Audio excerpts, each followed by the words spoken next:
The most dangerous thing a man can do is fall in love with someone who can see through him. The letter arrived on a Tuesday. Ava Kim noticed it the moment she stepped into her office on the 43rd floor of the Marquette building, not because it was conspicuous, but because it had been placed precisely in the center of her mahogany desk, aligned with the edges, a white rectangle so deliberate it might as well have been a declaration of war. Her assistant, Priya, had a habit of leaving correspondence in a haphazard stack near the phone. This was not Priya's doing. Ava set her coffee down slowly. She pulled off her coat, hung it on the brass hook behind the door, smoothed the front of her charcoal blazer. Then she walked to the desk and picked up the envelope. The return address read, Hargrove, Lund and Associates, Attorneys at Law, 200 South Wacker Drive, Chicago, IL. She recognized the firm. Everyone in Chicago who read above the fold recognized the firm. Hargrove, Lund and Associates had defended 3 aldermen, 2 state senators, 1 federal judge who should have known better, and an uncomfortable number of men whose names appeared in indictments alongside words like racketeering, wire fraud, and conspiracy to commit. Ava opened the envelope with the small silver letter opener she kept more as an aesthetic choice than a practical one, and withdrew a single sheet of cream-coloured stationery. Dear Dr. Kim, my client, Mr. Marco D'Angelo, has been advised by this office to seek ongoing psychiatric consultation as part of a cooperative wellness initiative. We have reviewed your credentials and professional history and believe your practice is well suited to his needs. Mr. D'Angelo is prepared to compensate you at 2.5 times your standard hourly rate. Please find enclosed a retainer. We hope you will consider this arrangement favourably. Regards, Richard Hargrove, Esquire. The cheque was for $15,000. Ava placed it on the desk beside the letter. She picked up her coffee. She stood at the floor-to-ceiling window and looked out at the grey sprawl of Chicago below, the river cutting its silver thread between the towers. And she thought very carefully. She had been practicing psychiatry for 11 years. She had treated veterans and executives, celebrities and criminals, people who believed they were being watched by satellites, and people who genuinely were. She had a waiting list 6 months long, and a reputation for discretion so thorough it had become almost mythological. She charged $400 an hour. 2.5 times that was $1,000. The cheque was for 15 sessions, paid in advance. She thought about the name, Marco D'Angelo. She would have had to be living in a sensory deprivation tank not to know it. The D'Angelo family had been a fixture of Chicago's underworld for 2 generations, a fact that was simultaneously an open secret and a legal impossibility, since no D'Angelo had ever been convicted of anything more serious than a 2009 tax irregularity.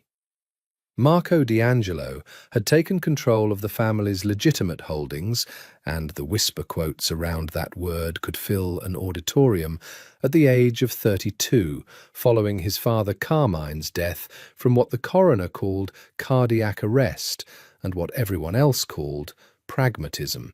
He was now 38. He owned 3 restaurants, a logistics company, a real estate development firm, and, according to 2 years of quiet federal investigation that Ava absolutely should not have known about, roughly 40% of the Port Authority's unofficial economy. She had a friend in the FBI's Organized Crime Division, Sarah Chen. They'd gone to Northwestern together. Sarah called sometimes, not officially, just to keep channels warm. She'd mentioned D'Angelo twice in the past year. The second time, her voice had carried the particular flatness of someone choosing every word with surgical care.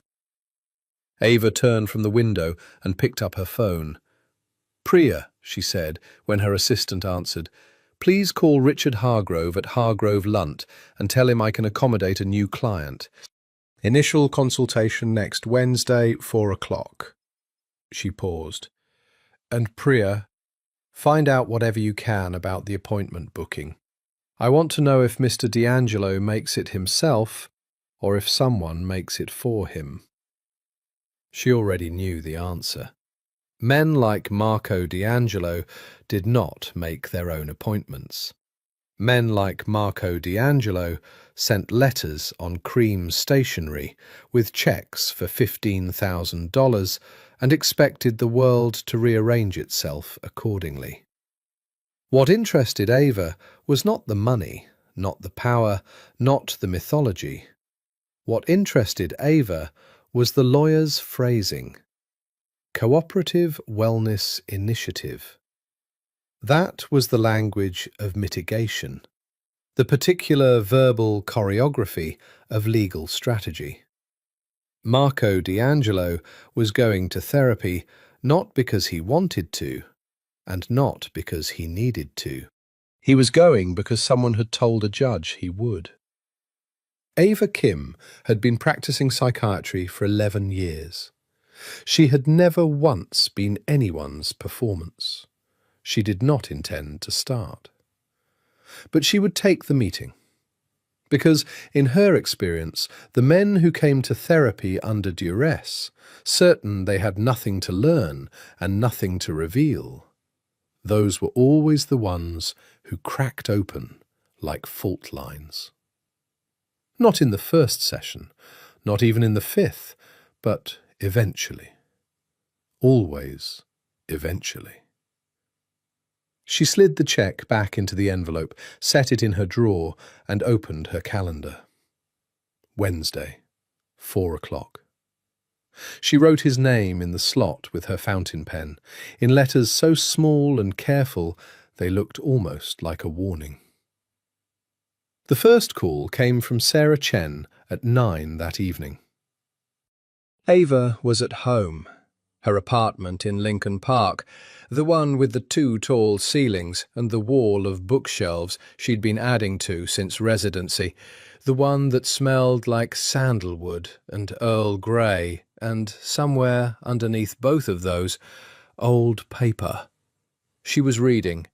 She answered on the second ring. "You took him," Sarah said. Not a question.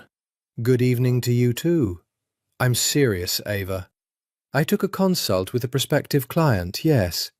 Ava turned down the page corner of her book, something she did only when she expected a conversation to run long. "I haven't committed to anything. He's going to try to use you." "I'm aware." "No, I mean use you, as a piece. His lawyer is building a narrative. Marco D'Angelo is a businessman under stress who voluntarily sought mental health treatment. It's for the grand jury. It's optics." I gathered. There was a pause. Ava could hear the background noise of Sarah's office, the soft percussion of keyboards, someone's coffee machine. The FBI's Chicago field office apparently ran on caffeine and contained anxiety at all hours. "You understand what he's actually being looked at for?" Sarah said. "I have a general sense." 3 murders, Ava. We think. Probably more. Labour union infiltration, ports, freight, maybe some pharmaceutical distribution on the side.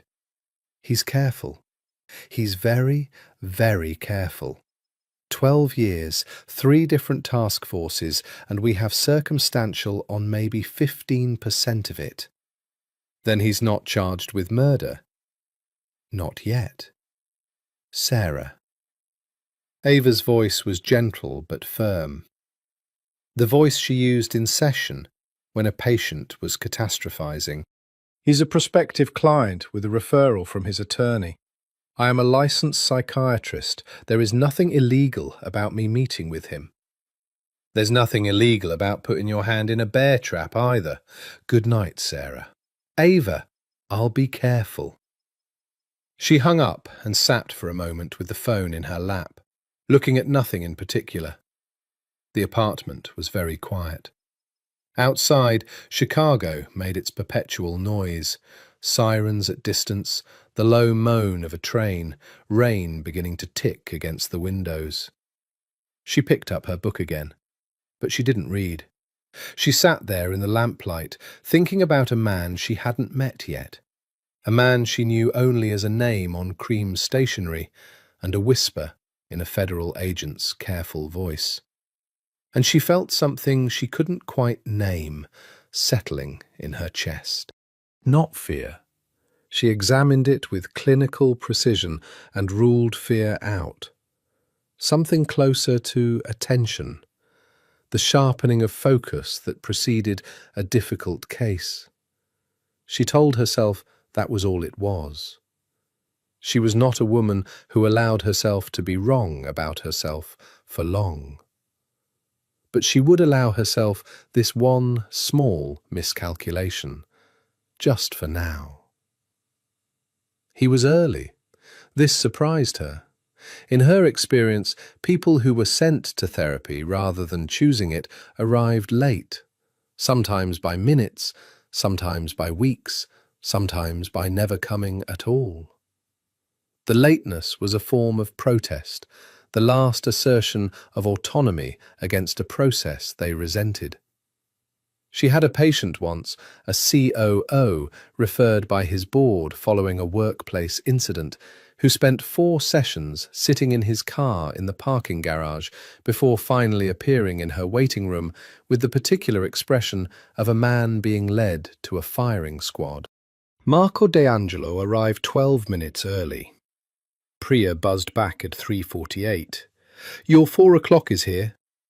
Ava was reviewing notes from her previous session, a routine she used to create a mental reset between patients.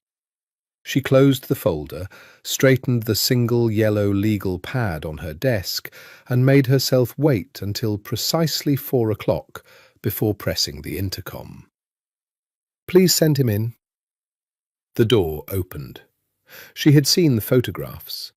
Chicago magazine had run a profile 2 years ago, the legitimate businessman version, all open collars and renovated warehouses, a caption about urban development initiatives.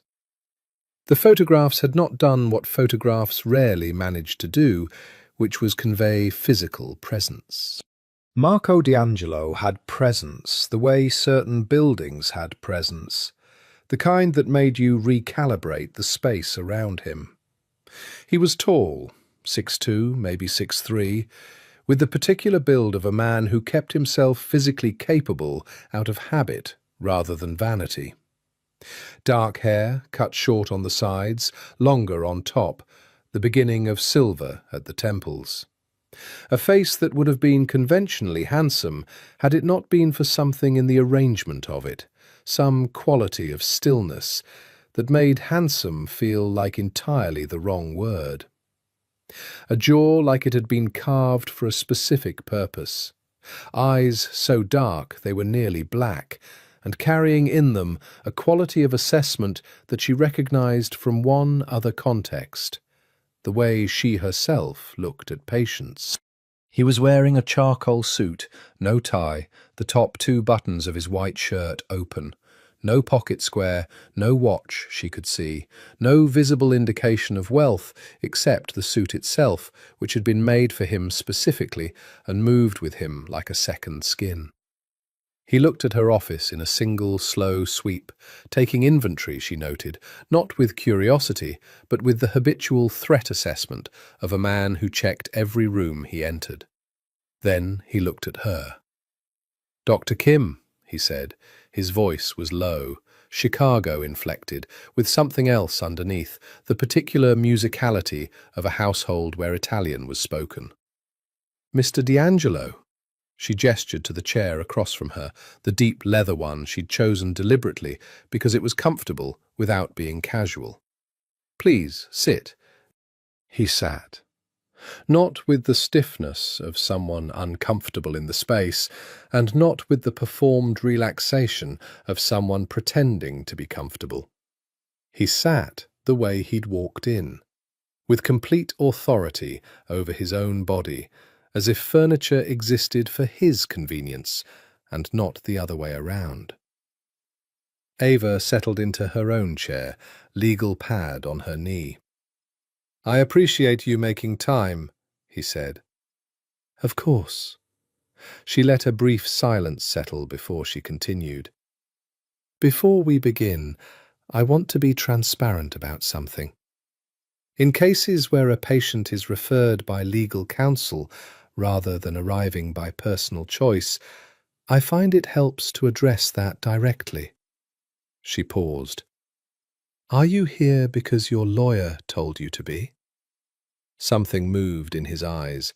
Not offense, something more like amusement, partially suppressed. "Yes," he said. "And is that the only reason?" He tilted his head slightly. "Would it matter if it was?" "It would affect how we structure our time together."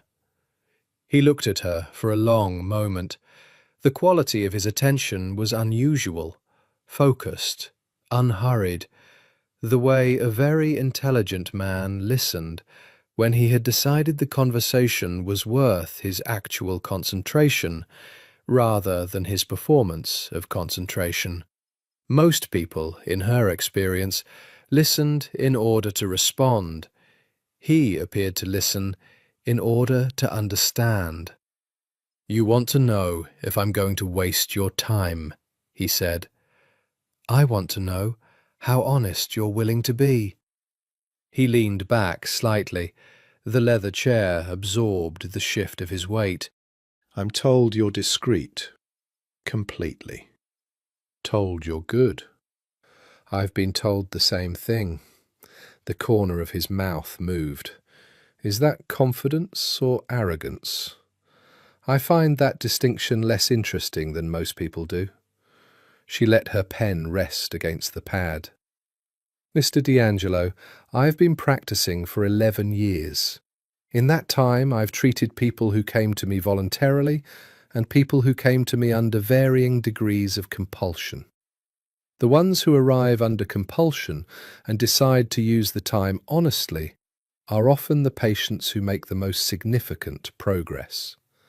The ones who treat it as a box to check leave exactly as they arrived." She looked at him steadily. "I charge $1,000 an hour. If you want to spend that money performing therapy rather than doing it, that's your prerogative. But I won't pretend it's the same thing." Silence. He was watching her with an expression she couldn't fully decode, which she found interesting because she could nearly always decode an expression. "My lawyer is building a case," he said finally. "Part of that case involves demonstrating that I'm a person who takes his mental health seriously." "I understand. I want to be clear about that." "Transparency is appreciated," she made a small note. "And is there anything else? Beyond the legal strategy?" Another pause, longer this time. "I've been told," he said slowly, "that I have certain tendencies that affect people around me." "What kind of tendencies?" "Control." The word came out flat, without inflection. "I have been told that I have a need for control that occasionally affects my relationships." "Who told you that?" He looked at her. "The last woman who left me." Ava wrote nothing. She simply held the space. "How long ago was that?" she asked. 14 months. "Was it difficult?" "No." The answer was immediate, instinctive. Then something shifted in his face, barely perceptible, a tightening around the eyes. "I don't know," he said. "I'm not sure I know the difference between something being difficult and simply being inconvenient." Ava looked at him for a moment. This was the first crack. 14 minutes in, one small fissure in the surface. The admission that he might not be able to read his own emotional experience accurately. Most patients took months to arrive at that admission. Some never did. That's a very honest thing to say, she said. Don't do that, he said. Do what? Reward me for honesty like I'm a child who brought home a good grade. The frankness of it startled her. She made a note. Fair point. I apologize. He studied her. Do you normally apologize to patients? When I'm wrong, yes. And when you're right? Then I wait. He looked at her for a long, considered moment. Then he said, I think I might actually come back next week. Ava kept her expression level. Thursdays at 4 work for you? Thursdays at 4. He rose from the chair with the same economy of motion with which he'd done everything else. Ava stood as well, professional habit. He extended his hand. She shook it. His grip was firm without being demonstrative, the handshake of a man who had nothing to prove. His hand was warm. She released it with the same measured calm with which she did everything in this room. Dr. Kim, he said at the door. Mr. D'Angelo. He left. Ava sat back down and looked at her legal pad. She had written 4 lines. Usually she filled 3 pages in a first session. She looked at the 4 lines. Legal strategy. Clear motivation stated up front. Control. Identified by partner, not self. Emotional differentiation. Difficulty/inconvenience. Alexithymia or learned dissociation. Corrected me, unprompted. She stared at the last line for a long time. Then she turned to a fresh page and wrote at the top, D'Angelo, Marco, initial session. And underneath that, in smaller letters, as if writing it quietly might make it matter less. Proceed with extreme care. The black SUV was parked across the street. Ava noticed it 3 days after her first session with Marco D'Angelo, on a Saturday morning when she was walking to the farmer's market on Green City. She would not have noticed it at all, except that it was parked in a loading zone, improperly technically, and when she passed it, the driver's window lowered 2 inches. Not enough to see the person inside, just enough to be noticed. She kept walking. Her pulse stayed even. She bought tomatoes and good sourdough and a bunch of dahlias in a colour between orange and red, and on the way home she took a different route. Not because she was frightened, but because she was a person who liked to have information, and information included knowing whether a vehicle was following her or simply parked. It didn't follow her. That evening she called Sarah. Is the Bureau watching me? She asked. A pause.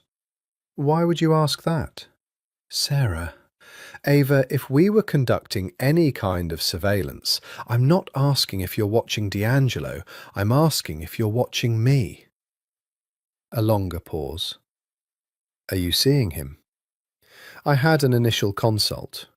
Jesus, Ava, I am going to take him as a patient. He met diagnostic criteria for productive engagement, he was honest about his legal strategy, and he presented with indications of genuine emotional avoidance that are worth exploring. She paused. And yes, I noticed the car. That wasn't us, Sarah said. That sounds like his people. His people. D'Angelo has a security detail, 2 guys usually, one drives, one watches. He also has people who watch the people around him. It's how he operates. If he's decided you're relevant to him, his people will have looked at you already. Ava processed this. What does looked at you mean? Background, associates, living situation. It's not threatening, necessarily. It's surveillance. Yes, Sarah said. It's surveillance. Ava stood at her kitchen window, looking out at the quiet street below, the dahlias in a vase on the sill, the Saturday afternoon stillness of the neighbourhood. And this is his normal operating procedure. For people who matter to him, Sarah's voice was careful again. Ava, he had someone in your building checked out. The super got a call asking about building security.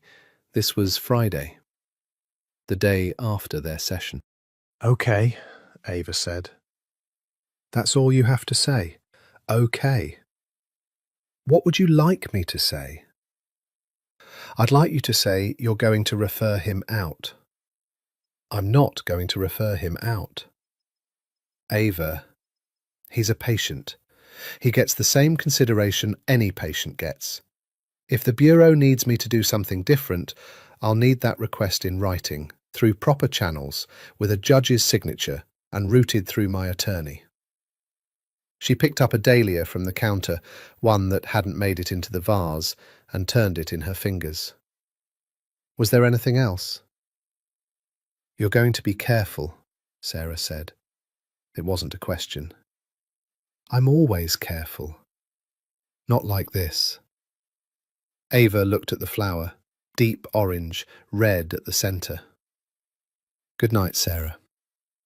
She put the dahlia in water and went back to her reading. But later that night, after midnight, she stood at the window of her dark bedroom and looked at the street below. And she let herself consider, fully and without the armour of clinical detachment, the fact that a man she had spent 60 minutes with had sent someone to check the security of her building. She considered how she felt about that. The honest answer was complicated. There was something that was unambiguously concerning, the power implicit in that action, the casual confidence of a man who treated the boundaries of other people's lives as permeable. She noted it. She would address it. But there was also, underneath that, she was a psychiatrist, she was required to be honest with herself about this, something else. Something that had no clean clinical name. The sensation of being seen, of mattering specifically to a very specific kind of person. She stood at the window for a long time. Then she went to bed and told herself with professional certainty that she had filed that sensation correctly under counter-transference risk and would monitor it accordingly. Monday morning, her office door opened at 9:15 without her assistant having buzzed first. A man entered, tall, wide through the shoulders, wearing a suit that didn't quite fit because the shoulders were built for something different than suits were built for. He had a flat face and the particular calm of someone who had learned stillness as a professional skill. Mr. Ava began. I'm Carlo, the man said. I work for Mr. D'Angelo. I gathered. Ava kept her hands still on her desk. You're aware that walking into a psychiatrist's office unannounced is not appropriate under any circumstances? Yes, ma'am. He didn't seem troubled by this. Mr. D'Angelo wanted me to give you this. He set a small white box on her desk, a card beside it. Ava looked at the box. She didn't touch it. What is it? Pastries. From Ferrara's on Taylor. He said you mentioned something about he thought you might like them. She hadn't mentioned anything about pastries. She had mentioned in passing, while discussing emotional associations with childhood, that her mother had kept a bakery in the Korean neighbourhood near her childhood home, and that baked goods carried a particular emotional resonance for her. That had been 20 minutes into the session. He had remembered that detail. He had acted on it. 3 days later, she looked at the card, written in a slanted, forceful hand, for Dr. Kim. M. She looked up at Carla. Please tell Mr. D'Angelo that I appreciate the gesture. Also tell him that gifts between patients and therapists create complications that are professionally problematic. I would prefer he not send further gifts." She paused.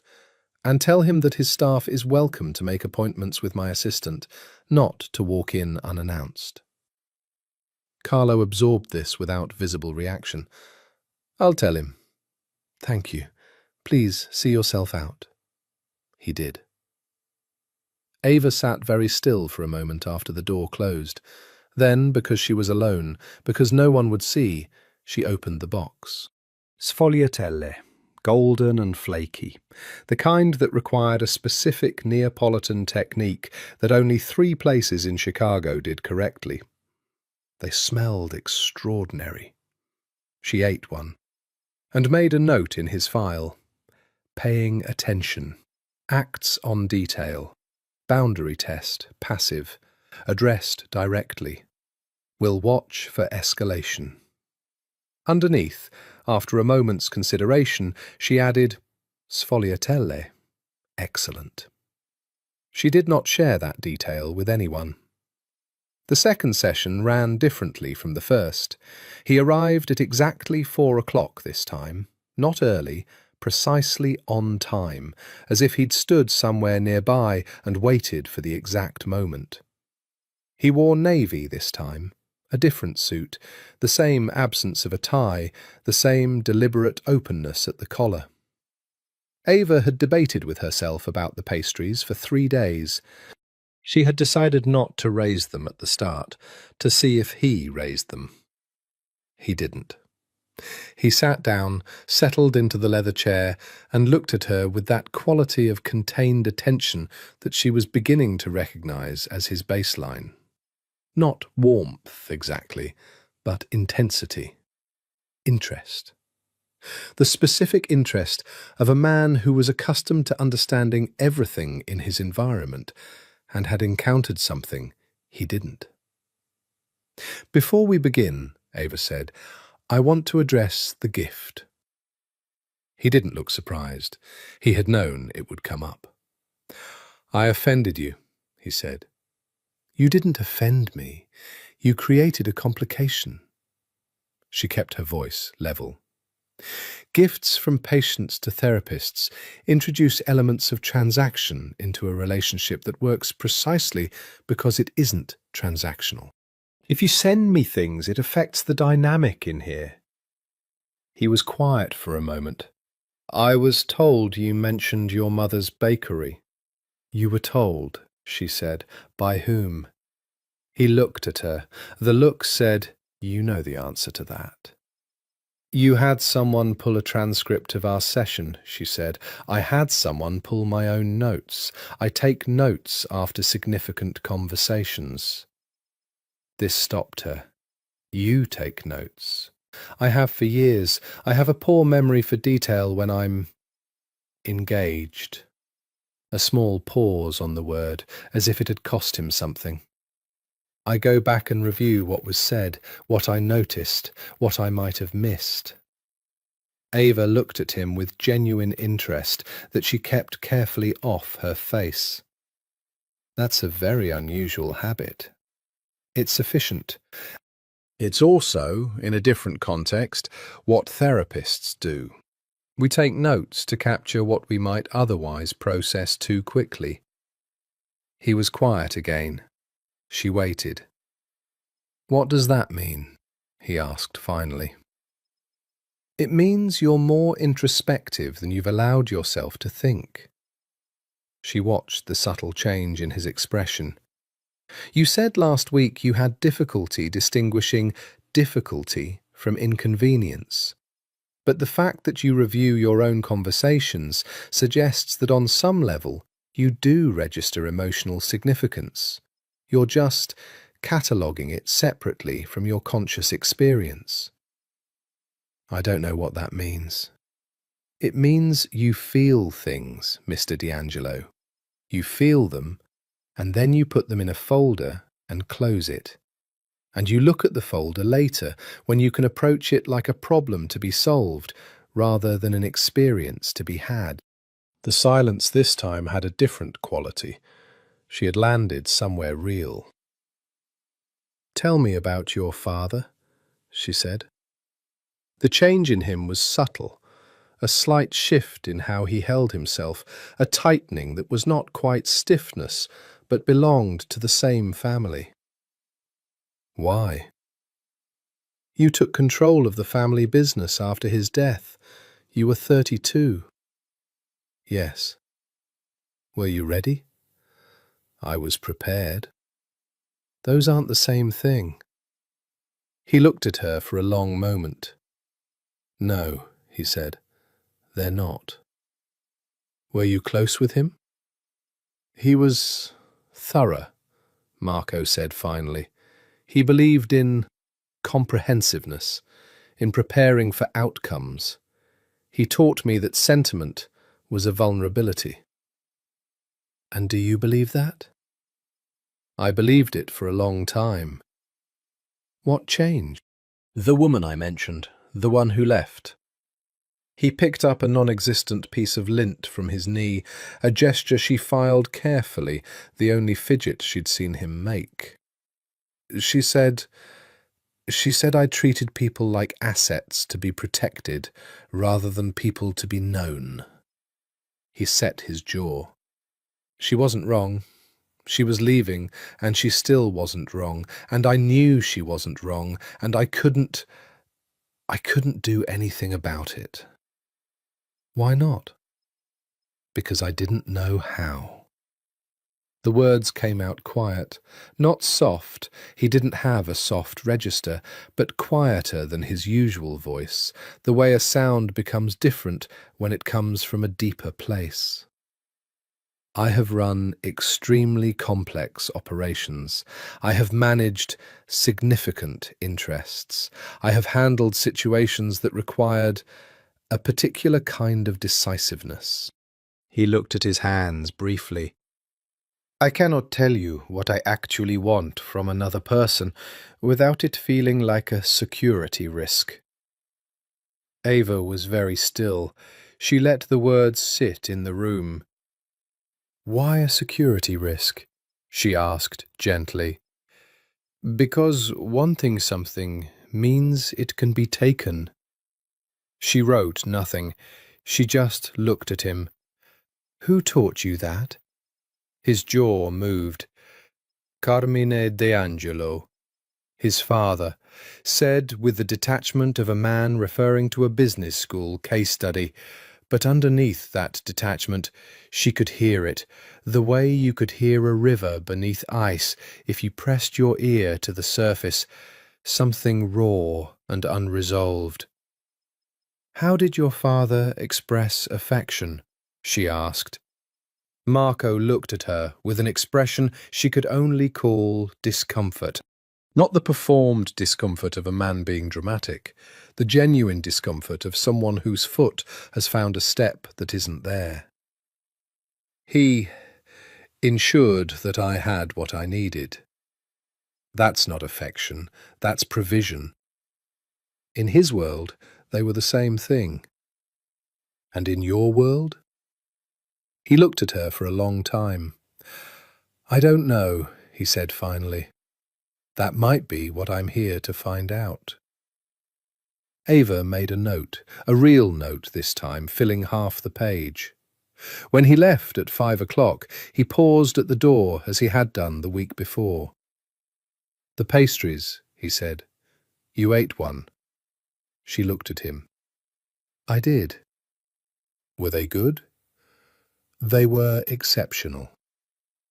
He looked at her for a moment, not in a way she could define or categorize, which was becoming a recurring frustration, and then he left.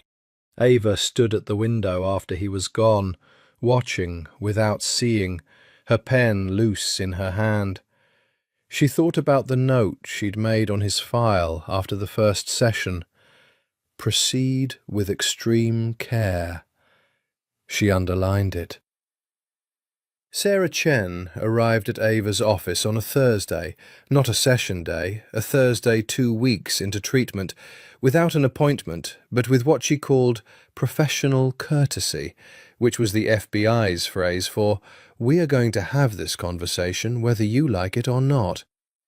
She was 40, Korean-American like Ava, with the specific brand of composure that 12 years in federal law enforcement built into a person. She dressed like a person who didn't want to look like a federal agent, which meant she dressed like someone who had tried very hard to look normal and achieved only the look of someone trying hard. Today it was a navy blazer, dark jeans, shoes with no heel. She carried a leather folio that she set on Ava's desk with a deliberate thud. "I'm going to need you to listen," she said. "I'm going to need you to have made an appointment," Ava replied. "Ava?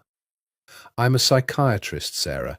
My schedule is, he's escalating." Sarah sat down in the patient chair, which no one but patients was supposed to occupy, and Ava felt the small violation of it, even as she said nothing. "In the last 3 weeks, since he started seeing you, there have been 2 incidents on the south side that we think are related to D'Angelo's operations. 1 man in the ICU, 1 not recoverable." Ava kept her expression still. "That has nothing to do with our sessions," she said. "How do you know? What does he talk about?" "You know I can't." "I know the exceptions to privilege, Ava. Imminent danger. If he says something in those sessions that indicates, he has not indicated anything imminently dangerous." Ava's voice was careful, precise, the voice she used when precision mattered more than warmth. "He discusses his emotional history, his family relationships, his patterns of attachment." She paused. "The things he's disclosed are not exceptional for a man with his background and his psychological profile." Sarah looked at her sharply. "You're analysing him." "I'm treating him." "And you don't think there's a difference?" "Not in the context of doing my job." Sarah leaned forward. "Ava, I need you to understand something. If this goes to trial, and we believe it will, his lawyer is going to use your notes, your testimony, possibly. The fact that he's in therapy, the tone of what he's disclosed, all of it becomes part of a narrative that says Marco D'Angelo is a thoughtful, self-aware man who sought help voluntarily." She paused. "None of that will be true. Whether or not it's true is not something I can determine. He is in therapy. He is engaged. He is—" She stopped. Sarah looked at her. "He is what?" Ava looked at her legal pad. "He is making genuine progress," she said. "Whatever the initial motivation, the engagement has been real." A long silence. "Ava," Sarah said, and her voice had changed, quieter. "How are you feeling about this patient?" "Professionally invested," Ava said immediately. "That's a very fast answer." "It's the accurate answer." Sarah looked at her for a long moment. "Be honest with me, not as a source, as your friend." Ava was quiet. "He's interesting," she said finally.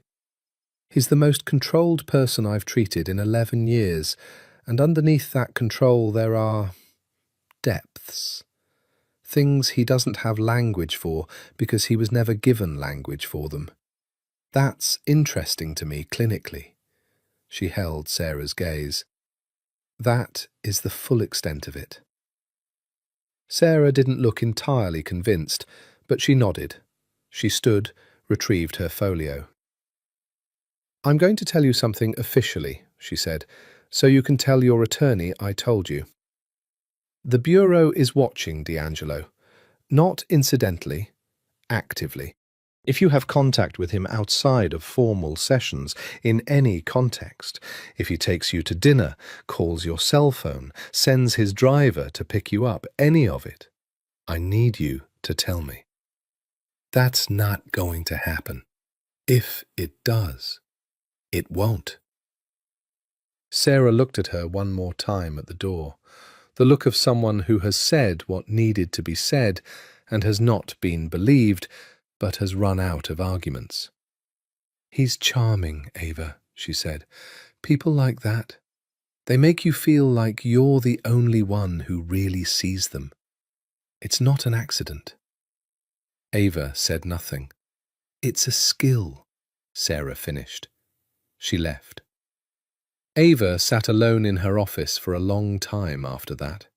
The afternoon light angling through the floor-to-ceiling windows, the city humming below her. She thought about skill versus genuine disclosure, the line between them, whether the line was as clear as she'd always believed. She picked up her pen and opened Marco's file. She added one line at the bottom of the session notes. "Review counter-transference indicators, weekly." Then she closed the file and saw her next patient. The fourth session was on a Thursday, and on the Friday following, Ava attended a fundraiser at the Art Institute, a benefit for a children's literacy organisation she'd supported for years, and Marco D'Angelo was there. She saw him before he saw her, or she thought she did. Later, she would revise that assumption. He was across the main gallery, in the colonnade of light that fell through the high windows onto the marble floor, standing with 3 men in suits and a woman in a red dress who appeared to be trying very hard to hold his attention. He was listening to one of the suited men with that particular quality of still focus she'd come to recognize, and even across a crowded room, in the organized chaos of a catered event, he was the fixed point that everything else seemed to orbit. Ava accepted a glass of champagne from a passing tray and moved deliberately to the far side of the gallery. It took him 11 minutes to appear at her elbow. "Dr. Kim," he said. She kept her voice pleasant. "Mr. D'Angelo, I didn't realize you supported this organization." "I support a number of cultural institutions," he said. "I recently joined the board of the Literacy Foundation. The director is a friend." He paused. "Are you a long-time supporter?" 7 years. He looked at her with that expression she still couldn't fully decode. "I didn't expect to see you here." "I believe you," she said, which was not entirely true, but was the professionally correct response. "And if I had expected you to be here? Then I'd have wanted to discuss it in session." The corner of his mouth. "Even now, always working. It's not work when it's a genuine concern." She turned to face him more directly, keeping her voice low enough that the surrounding conversation swallowed it. "You understand that seeing each other outside of our sessions creates complications." "I understand that," he said. "I'm not sure how to prevent the complication of existing in the same city." "You don't need to prevent it. You need to be aware of it." She looked at him steadily. "Is there anything you'd like to say right now that you should save for Thursday?" He looked at her.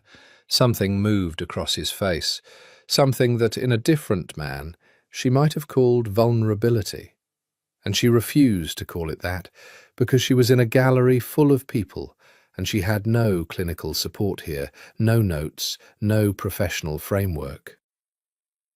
"You looked across the room at me," he said, "before I came over. That's not a question." "No." He looked at her. "You looked at me and moved in the other direction." "Yes." "Why?" "Because this is not the appropriate context for us to interact." "And yet here we are." "Here we are," she agreed. He was quiet for a moment. The party moved and murmured around them. "You're not afraid of me," he said. Not an accusation, an observation with something in it that sounded almost like, "No," she said. "I'm not. Most people are. I know. That doesn't concern you? Should it?" He looked at her for a long time. She held the look. She had been holding difficult looks in difficult rooms for 11 years. She was very good at it. "No," he said finally. "I don't think it should." He excused himself with a slight incline of his head, not a bow, something more contained than that, an acknowledgement, and returned to his associates. Ava stayed for another 40 minutes. She did not look in his direction again, or she tried not to. And when she did look, once, at the end, he was watching her from across the room with an expression she filed under unresolved and carried home in her chest like a splinter she couldn't find. The fifth session, the following Thursday, he sat down and said without preamble, "I thought about you on Sunday." Ava wrote nothing. "Tell me about that." "I was at a dinner, business, 12 people around a table, and I was thinking—" He stopped, looked out the window. "I was thinking about what you said, the thing about the folder, cataloguing instead of experiencing." "What were you feeling at the dinner?" "Impatience." He looked back at her. "Boredom. I run these dinners because I'm supposed to run them, because the business requires them. And I sat there thinking about—" He stopped again. "About what?" "About what it would be like to want to be somewhere." A pause. "I haven't wanted to be somewhere in a long time." "And was there somewhere you wanted to be?" she asked carefully. He looked at her. She looked back. The room held the question between them like something fragile, and she was aware, with acute professional clarity, that she needed to be very careful with what came next. "I wanted to be somewhere quiet," he said finally, "having a conversation that actually landed somewhere." Ava breathed. "That's progress," she said. "Wanting something real is progress." He looked at her with an expression that was not quite satisfaction and not quite sadness, but lived in the territory between them. "Is it?" he said. "Yes," she said, "it is." 6 weeks into treatment, Marco arrived at session and didn't speak for 4 minutes. Ava was accustomed to silence. In some practices, silence was the most productive use of the room. She sat with her legal pad and her pen, and her own stillness, and she let the 4 minutes pass the way weather passed, not resisting it, not forcing it forward. He was dressed differently today. Still impeccably, he appeared to own no clothes that were not impeccable. But his jacket was off, something she hadn't seen before, draped across the back of the chair. His sleeves were rolled to the elbow. Something had happened before he came here, something that had not fully resolved. "My nephew," he said at last. She waited. "He's 19. My brother Luca's youngest." A pause. "He came to me last week. He asked to be involved in certain aspects of the business." "And how did you respond?" "I said no." The answer was flat, final. And then, after a moment, "I said no, and I didn't explain it, and he left angry, and I've been—" He stopped, his hands, resting on his knees, pressed slightly. "I've been thinking about whether I handled that correctly." "What's your instinct?" "My instinct is that I was right, that the safest thing for him is distance from certain, he chose words carefully, aspects of the operation. And your doubt? My doubt is that he needed an explanation, that I treated him the way my father treated me, as though information was a liability rather than something owed. Ava watched him. You felt that your father withheld information from you. My father withheld everything from me until I needed to know it. He believed that preparation and explanation were different things. His jaw tightened. I could execute any task he gave me. I could not tell you why. And now you find yourself doing the same thing. Yes. The word dropped like a stone.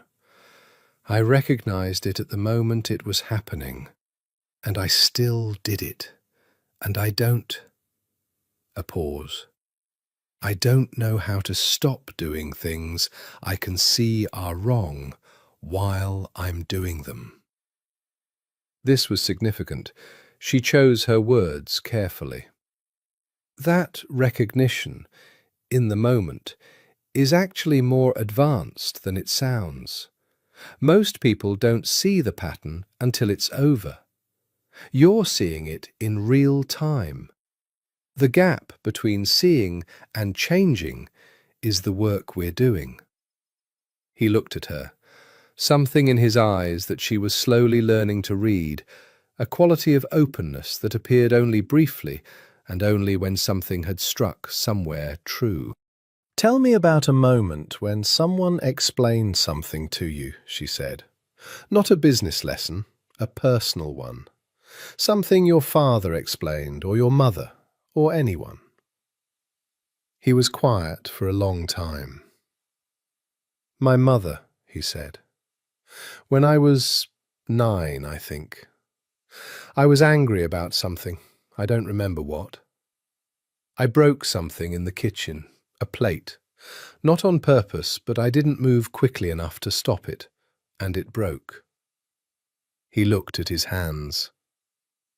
My father would have responded with silence, the specific kind of silence that meant consequences. He paused. My mother sat down on the kitchen floor next to me, right on the floor, in her good clothes. And she said, "Tell me what's happening inside you right now. Not tell me what you did. Inside you."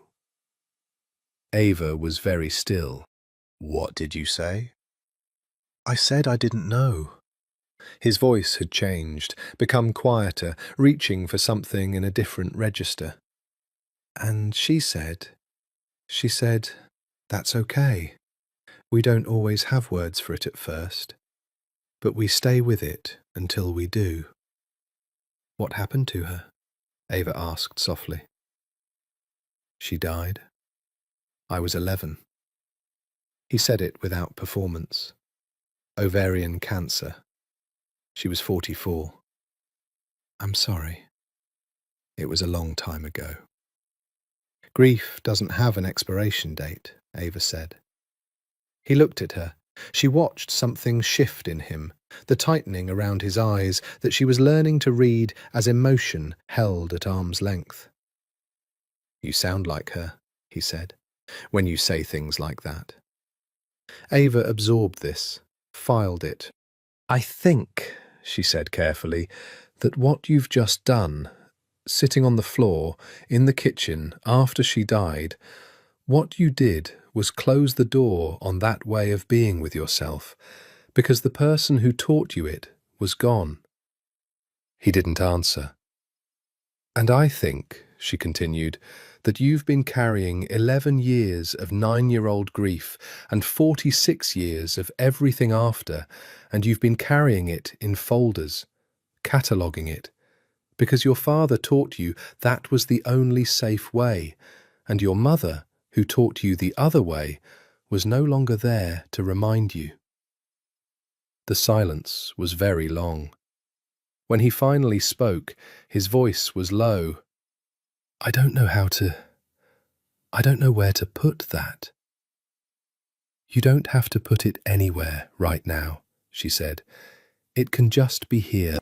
He looked at her, and she saw for the first time something that cracked the surface of his composure, not through a deliberate action, but through the sheer weight of what they were holding in the room.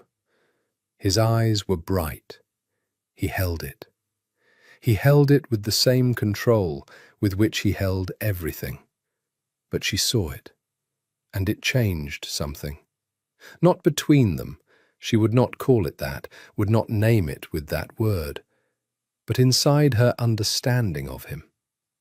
She had been treating a man who was powerful and controlled and intelligent. She was beginning to treat a man who was grieving, who had been grieving for 27 years, who had turned the grief into architecture because no one had taught him that grief could be survived any other way. After the session, after he'd left with his jacket back on and his composure reconstructed, Ava sat for a long time. She did not write in his file. She just sat. On a Wednesday in November, 3 days before their 8th session, Marco D'Angelo called her cell phone. The number was unlisted. Very few people had it. Family, close friends, Sarah, her department head. She received the call at 8:15 in the evening, sitting in her kitchen eating leftover pho, and she saw the number she didn't recognize and almost didn't answer. Almost. Dr. Kim? His voice. She set down her chopsticks. Mr. D'Angelo. I apologize for calling. I know this is not the appropriate channel. It isn't. She kept her voice even. How did you get this number? I asked for it. From whom? A pause. That isn't something I'll be able to tell you. She absorbed this with the particular controlled quality she reserved for moments that required it. Someone in her circle had given her number to one of the most dangerous men in Chicago. She would deal with that later. Mr. D'Angelo, this call is, there's a situation. His voice was controlled, but underneath it she heard something that she'd spent weeks learning to hear. The substrate, the real temperature. My nephew, the one I told you about, he was picked up tonight, not by us, by another. There are people who are aware of my position and use people close to me to create leverage. Is he hurt? Not yet.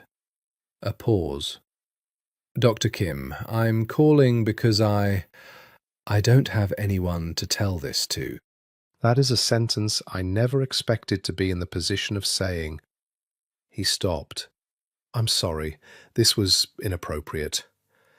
Mr. D'Angelo, she spoke quietly, firmly. Don't hang up. Silence. Is he going to be hurt? No, I'm handling it. I've been handling it for the past 4 hours. He'll be home by midnight. He paused again. I called you before I called anyone else, before I called my lawyer, before I called the people handling the situation. Another pause. I don't know what to do with that. Ava looked at her kitchen, the bowl of pho cooling in front of her, the domestic stillness of the evening. It's data, she said. What do you mean? It means something that you called me. We'll talk about what it means on Thursday. She paused. Are you safe right now? Yes. Is there anything you need to do in the next 6 hours that requires a clear mind? Yes. Then let me say this and let you go. Whatever happened tonight, whatever your nephew did or didn't do, whatever choices you make in the next 6 hours, None of it makes you your father. You understand that? Silence. Do you understand that? She repeated. I'm not sure, he said. Okay, hold that uncertainty. Don't resolve it tonight. Thursday, we'll sit with it. A long pause, then, thank you. Go handle what needs handling, she said. Call your lawyer. Yes.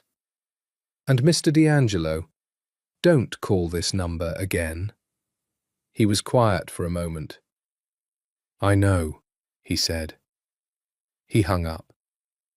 Ava sat in her kitchen for a long time after that. The pho went cold. She didn't eat it. She thought about his voice when he'd said, I don't have anyone to tell this to. The specific texture of that sentence, the way a man of his particular construction, who had spent years building himself into a self-sufficient fortress, had found, in the middle of a crisis, that the fortress was empty. She thought about the fact that she had told him to call his lawyer professional, correct, appropriate. She thought about the fact that she had not wanted to. She washed the bowl, turned off the kitchen light, and stood at the window in the dark. He is a patient, she told herself. He is a patient, and you are his doctor, and the thing you feel right now is called countertransference, and you are going to handle it. She was very good at handling things. She was slightly less certain than she'd been an hour ago about how good she was at this particular thing. He arrived at session and said before she could speak, I owe you an apology. Sit down first, she said. He sat. You don't owe me an apology, she said. You owe yourself an honest conversation about what happened. He looked at her. The call. Yes. I put you in a position that compromised your professional situation. You did. Let's talk about why you did it. He was quiet for a moment. He'd been in session long enough now that his silences had become textured. She could read them the way she read other people's more expressive faces. This one was the silence of someone deciding how honest to be. I trusted you, he said. More than I should have. More than I meant to. Why shouldn't you? Because you are not someone I should trust. He said it without accusation. You are someone whose job it is to appear trustworthy. I know that. Is that all you think I am? He looked at her sharply. This was an unusual departure from her clinical register, and he noticed it immediately, the way he noticed everything. No, he said after a moment. Tell me what you think I am. A long pause. I think you are someone who is genuinely interested in people, in what happens inside them. He looked at the window. I think that is unusual. I think most people's interest in other people is actually interest in what those people can do for them. You are interested in the thing itself. And does that frighten you? Yes, he said immediately, and then looked slightly startled by how quickly it came out. Why? Because being genuinely seen it removes options. He looked at his hands. If you see me clearly, I cannot adjust what you see. I cannot manage the information. You like to manage information. I need to manage information. Why? Because... He stopped, started again. Because information is leverage, and leverage is safety. And if you can't leverage me? He looked at her. The look was direct. unguarded in a way she'd only seen in that session when he talked about his mother. "Then I have to trust you without a mechanism," he said. "That's not something I have extensive experience with." "You're doing it now," she said. He sat with that. "The call," she said gently. "You called me because you were frightened for your nephew." "Yes. How often do you let yourself be frightened?" "Never." "And last night?" He was quiet. "It came through," he said finally. "I couldn't. The usual. It didn't work.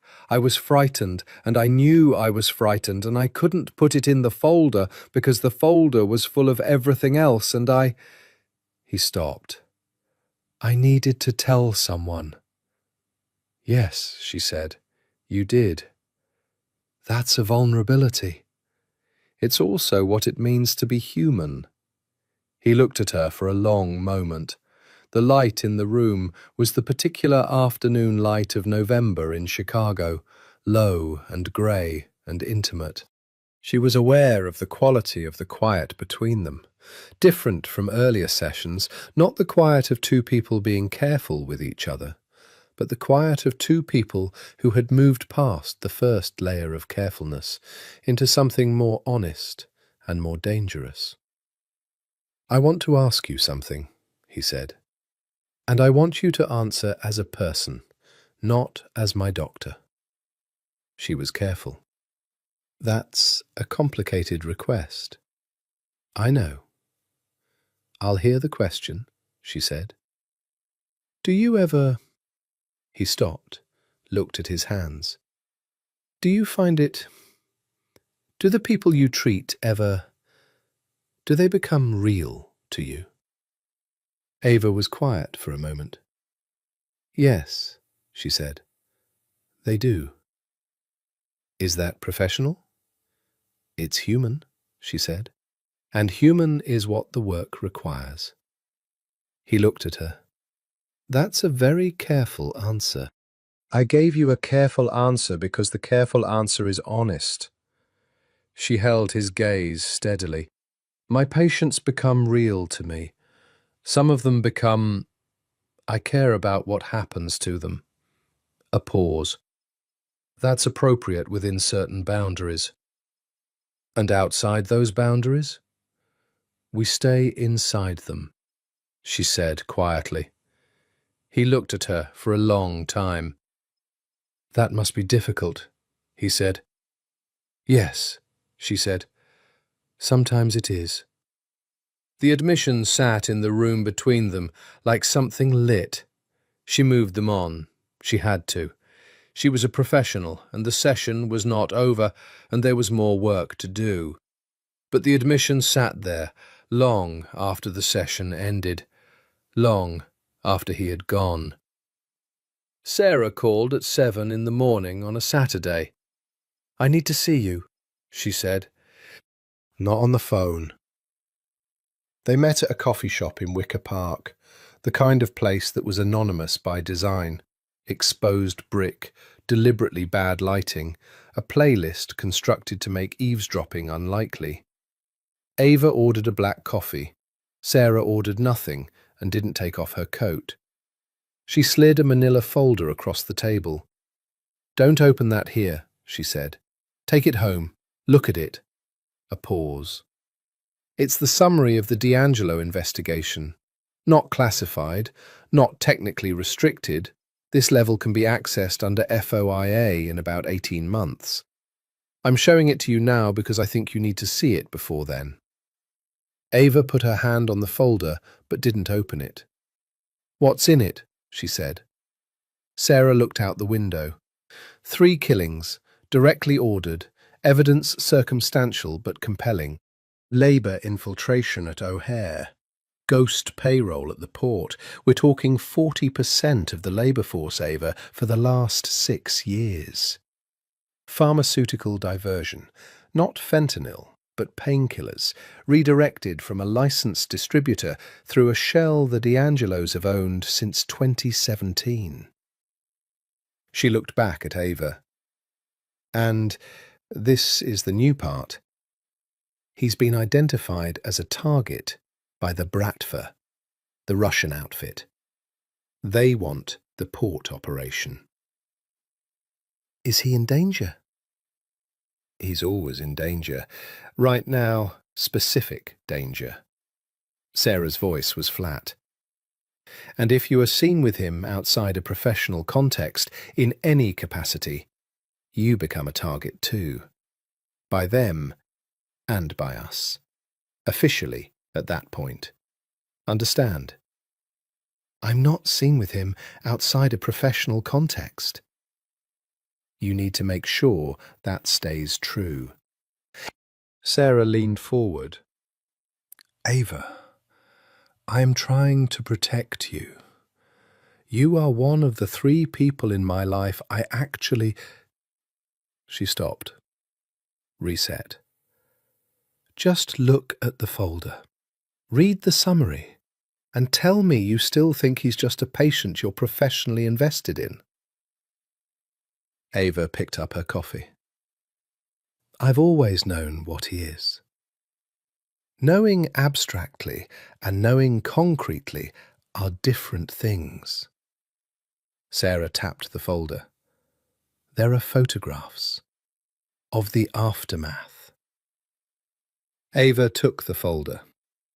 She did not open it until that evening, sitting at her kitchen table in the late November dark, with a glass of wine she barely touched. And she read it, carefully and completely, the way she read everything. She looked at the photographs. She sat with them for a long time. Then she closed the folder. She did not sleep well. In the small hours of the morning, she lay in the dark and did the thing she almost never allowed herself to do. She stopped being a clinician and simply felt the contradiction, felt the impossibility of the thing that was happening in her office every Thursday afternoon, the thing she had been calling countertransference risk and monitoring and filing correctly. She felt it. And she did not resolve it because it was not resolvable at 3 a.m. She thought about a man sitting on the floor of a kitchen, 9 years old, beside a broken plate. His mother beside him in her good clothes. Tell me what's happening inside you right now. She thought about what it meant that he remembered that. She thought about what it meant that she couldn't stop thinking about the fact that he remembered it. She got up at 5, made coffee, and sat at the window and watched the city come back to light. At 7, she opened her patient files. She turned to the back of Marco's folder and wrote on a clean page, Week 9 Reflection. Patient continues to exhibit significant progress in emotional differentiation and trust capacity. Initial alexithymia resolving. Patient now demonstrating in-session vulnerability with increasing frequency and decreasing resistance. Treatment is working. The question of what treatment is for, the legal strategy or the actual man, remains unresolved and is becoming less relevant to how I approach our sessions. This is a problem. This is the problem. She underlined it once, then again. Then she closed the file and called the number of her own therapist, a woman in Hyde Park she'd been seeing quarterly for 5 years, and asked for an emergency session. Not because she had done anything wrong, because she needed to understand the thing she was walking toward before she walked into it. It happened on a Tuesday in December. Ava had been to a late meeting with a colleague at the University of Chicago Medical Center and was walking to the parking structure on 57th Street, the kind of late December cold that arrived in Chicago like a physical insult, when a black sedan stopped at the curb beside her. The window lowered. Not a driver. Marco D'Angelo in the passenger seat. "Let me take you to dinner," he said. She stopped walking. The cold air moved around her. "Mr. D'Angelo, I've been sitting in this car for 20 minutes. He said it simply, without apology, without the performance of casualness. "I knew you had a meeting here tonight. I came. I'm aware that's—" He looked at her steadily. "I'm aware of what that is. I'm telling you anyway." She should have said no. She was aware, in complete professional clarity, that she should have said no, should have said, "This is inappropriate. We will discuss it Thursday. Good night." She was aware of every reason to say no. She had spent 11 years building the architecture of professional ethics that told her exactly how to say no. She got in the car. She did not examine why for the 2 blocks it took to reach the restaurant, a small private Italian place on the near south side, the kind that had no sign and no walk-ins and apparently no other diners on a Tuesday evening. The owner greeted Marco by name. They were seated in a back room. The room was beautiful in the way that rooms are beautiful when someone has chosen everything in them deliberately. Old wood, amber light, a fire in the hearth that was genuinely necessary against the December cold. They sat across from each other at a table that was almost too small. "This isn't a session," he said. "No," she said, "it isn't." "What is it?" She looked at him. "It's dinner." She paused.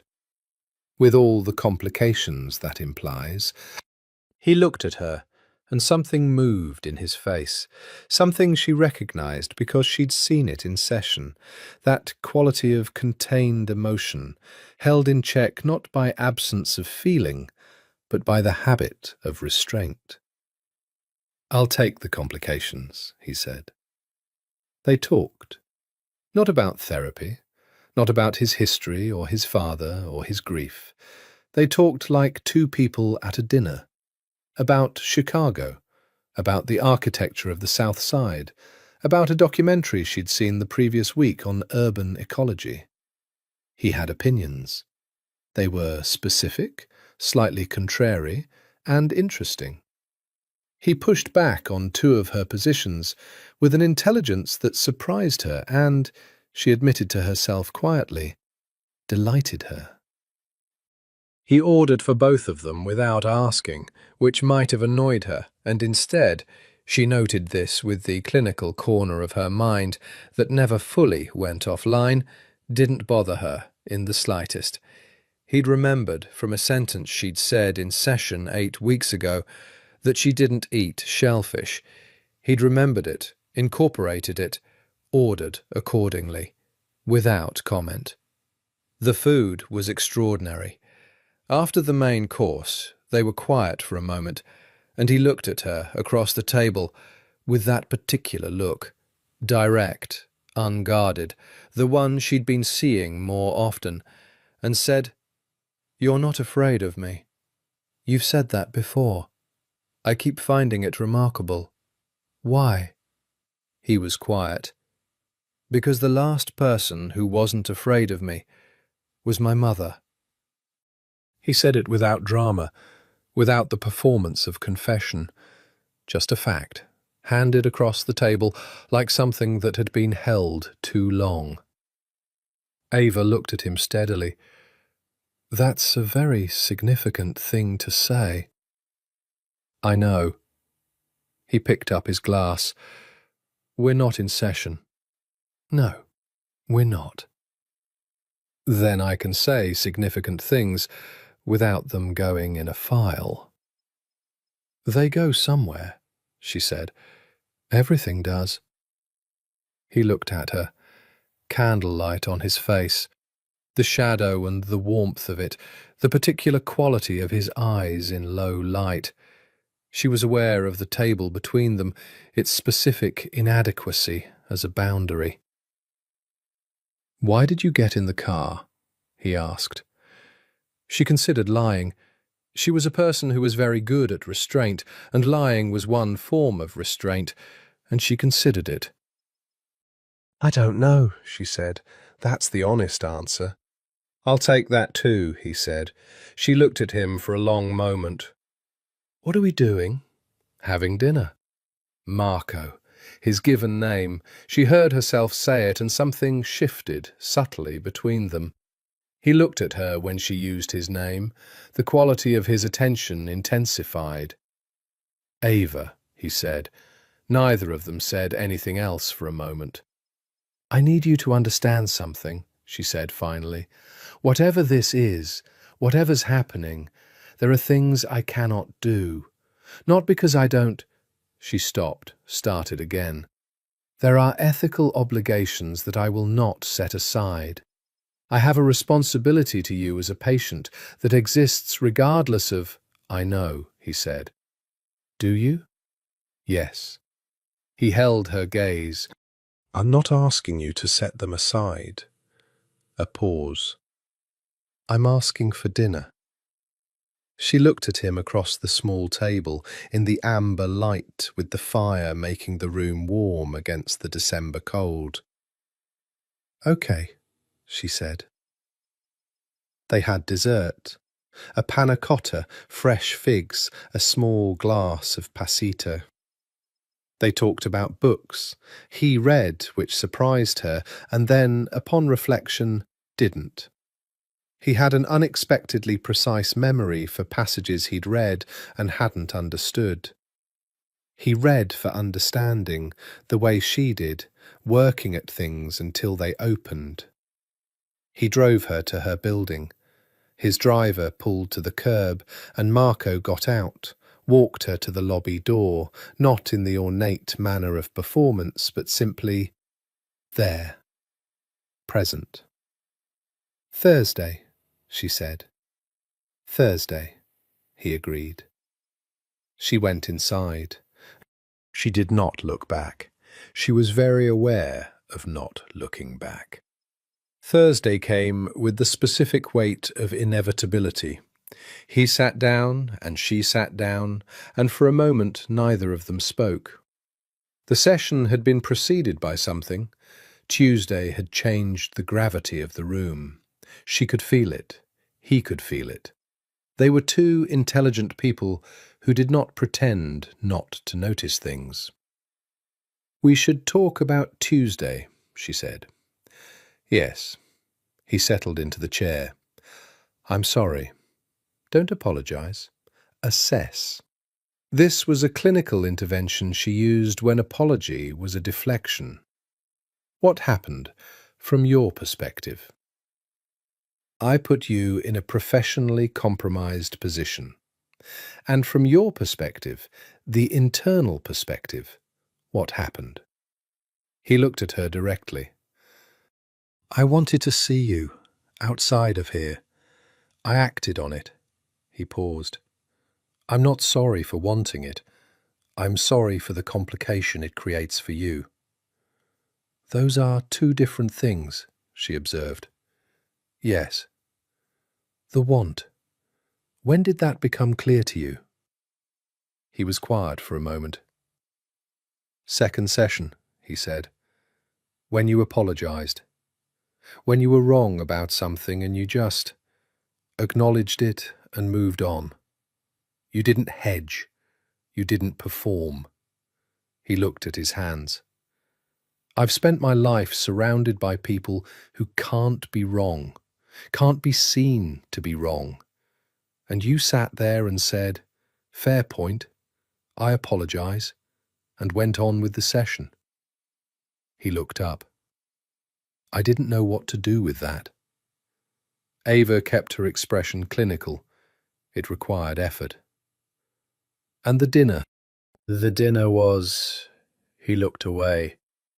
The dinner was the first time in an extremely long time that I have wanted time to keep going, that I have been somewhere and not been managing the situation, not calculating, just— He paused. Present. She wrote something. She wasn't sure it was clinical. I need to be honest with you about something, she said. He waited. What happened Tuesday complicates our therapeutic relationship. She chose her words with care, not irreparably, but it needs to be acknowledged, and we need to make a decision about how to proceed. What decision? The decision about whether to continue treatment. He was very still. You would stop seeing me.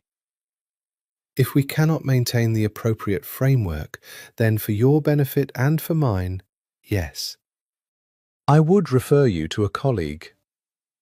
Something moved across his face. Not his controlled surface. Underneath that. That's not. He stopped. Say the rest, she said. That's not what I want. He looked at her directly.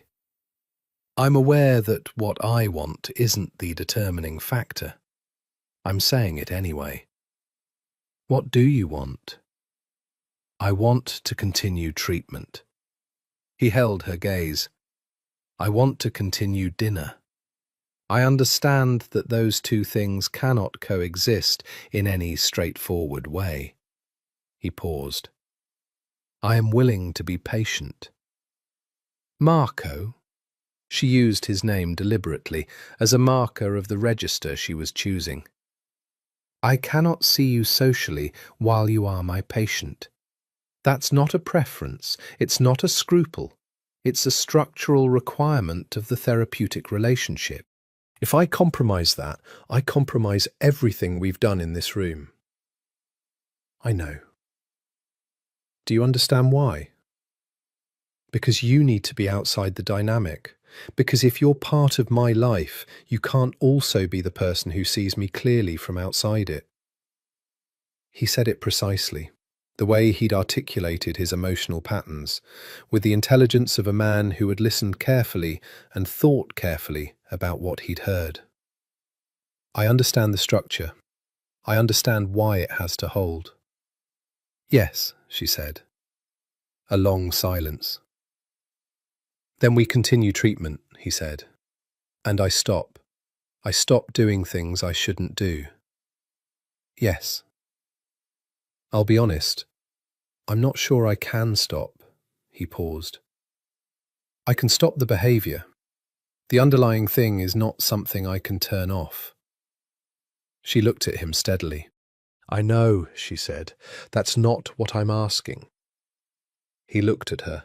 Something raw and present in his face, unguarded in a way that she'd come to recognise as his version of openness. The expression of a man who had never learned the usual masks, and was therefore sometimes more visible than he intended. How long, he said.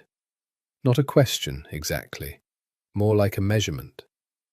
How long until you're no longer my patient? Yes. She looked at him carefully. The legal strategy. How long does it need to run? The indictment timeline? Hargrove believes the grand jury convenes in March. A formal treatment relationship lasting 6 months would be... He stopped, looked at her. I'm using legal strategy as a timeline for something else. I noticed that.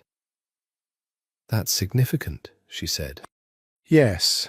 He looked almost wry. I notice a lot of things in here that I don't particularly enjoy noticing. That's what treatment is.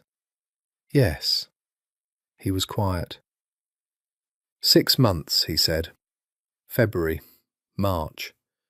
Whatever happens in the grand jury happens in March. Then we work, she said. We do the work that needs doing. Whatever is underneath the work is something that can be addressed at the appropriate time. She held his gaze. That's the boundary. It has to hold. He looked at her for a long time. It will hold, he said. She believed him. She also believed the thing underneath it, the thing they were both managing, both holding at a distance, with the discipline of two very self-possessed people who understood the stakes, would become harder to hold with every week that passed. She was right about that. 2 weeks before Christmas, Carlo appeared in her office doorway again. This time, Priya had actually let him through, whether through improved judgment or because he had charmed her in the waiting room, Ava didn't inquire. He set a box on her desk again, smaller this time. "Mr. D'Angelo asked me to bring this," he said. "He said to tell you it's not a gift, it's information." Ava looked at the box. It was a velvet jeweller's case, which was an unusual package for information. She opened it. Inside was a small note, folded on the same cream stationery. Under the note was a USB drive. She read the note. "There are people who have been watching you, not ours, unrelated to the grand jury. The drive contains what my people have found. You should know. I'm sorry you're caught in this. M." Ava set the note down carefully. "He wanted me to know," she said, more to herself than to Carlo. "Yes, ma'am." She plugged in the drive that evening, at home, with her apartment locked and her phone off.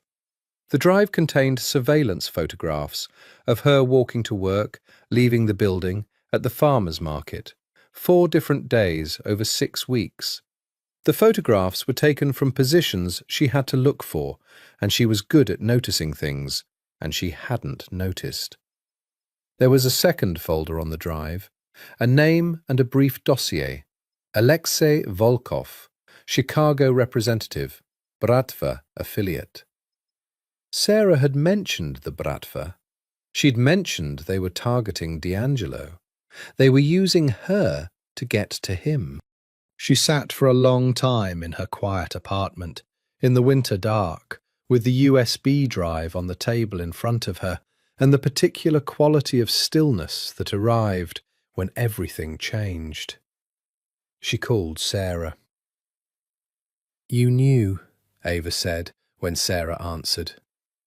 A pause. "We suspected. When were you going to tell me?" "When we had actionable, when were you going to tell me, Sarah?" A longer pause. "Soon. We were building a case. We needed... You needed me in place." The realization landed clearly. Without anger, she was past anger, in the specific cold place beyond it. "I was useful to you where I was, in contact with D'Angelo, potentially as a conduit, or at minimum as an observer. You needed me staying in position." Sarah said nothing. "I am not an asset," Ava said. "I am a psychiatrist, and my patient's information is not available to the Bureau, and I am not going to be managed. Ava, I'm going to need you to be straight with me from this point forward, completely, or I contact my attorney and everything becomes formal and extremely unpleasant for everyone." She paused. "Do you understand?" "Yes," Sarah said. "Is there anything else you haven't told me?" A pause. "We think Volkov knows your schedule. He's been photographing the Marquette building. He may try to use you to get to D'Angelo more directly." Ava absorbed this. More directly. Meaning as leverage. The word was flat, clinical. You'd be a message. The room was very quiet. "I need a week to think," Ava said. "Ava, a week, Sarah." She hung up. She looked at the USB drive on the table. She thought about what it meant that Marco had found out before the FBI told her. She thought about what it meant that he'd told her immediately. She thought about the note. "I'm sorry you're caught in this." And the specificity of it. The recognition that she hadn't chosen to be here, that she had been brought into something by proximity, and the particular gravity of the choices she'd made in the past 2 months. She called her attorney at 10 o'clock at night. He was not pleased. He was, however, extremely competent. She did not call Marco. She thought about calling him. She did not. The following Thursday, she told him.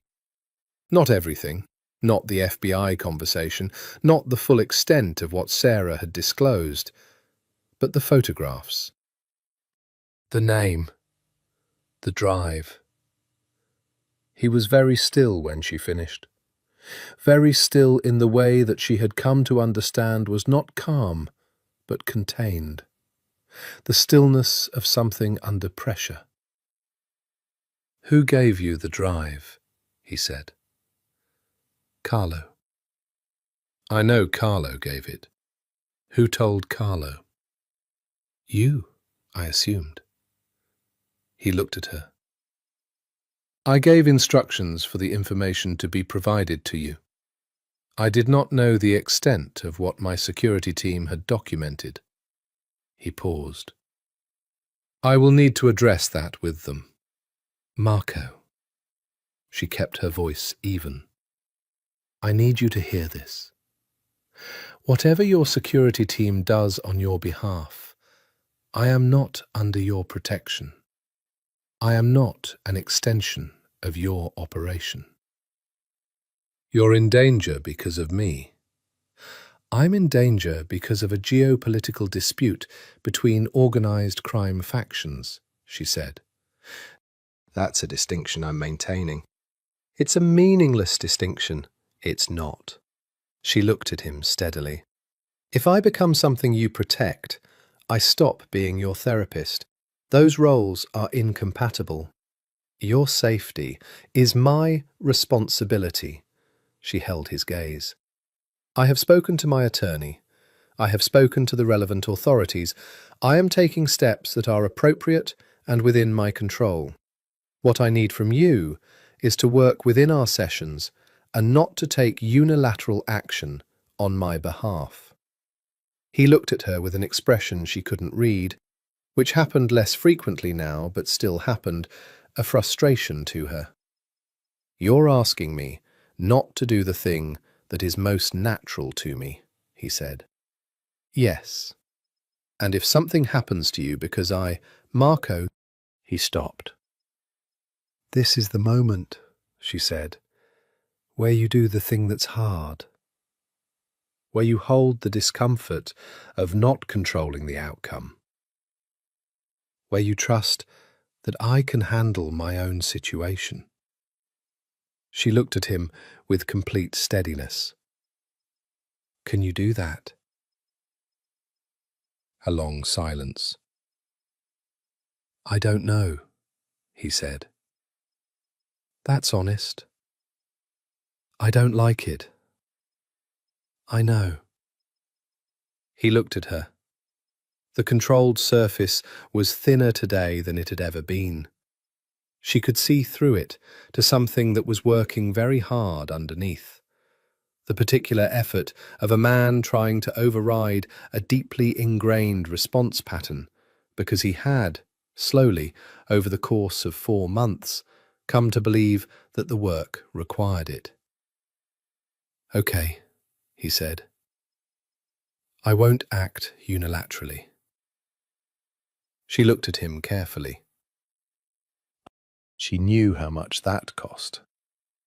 "Thank you," she said. "Don't thank me." His voice was quiet.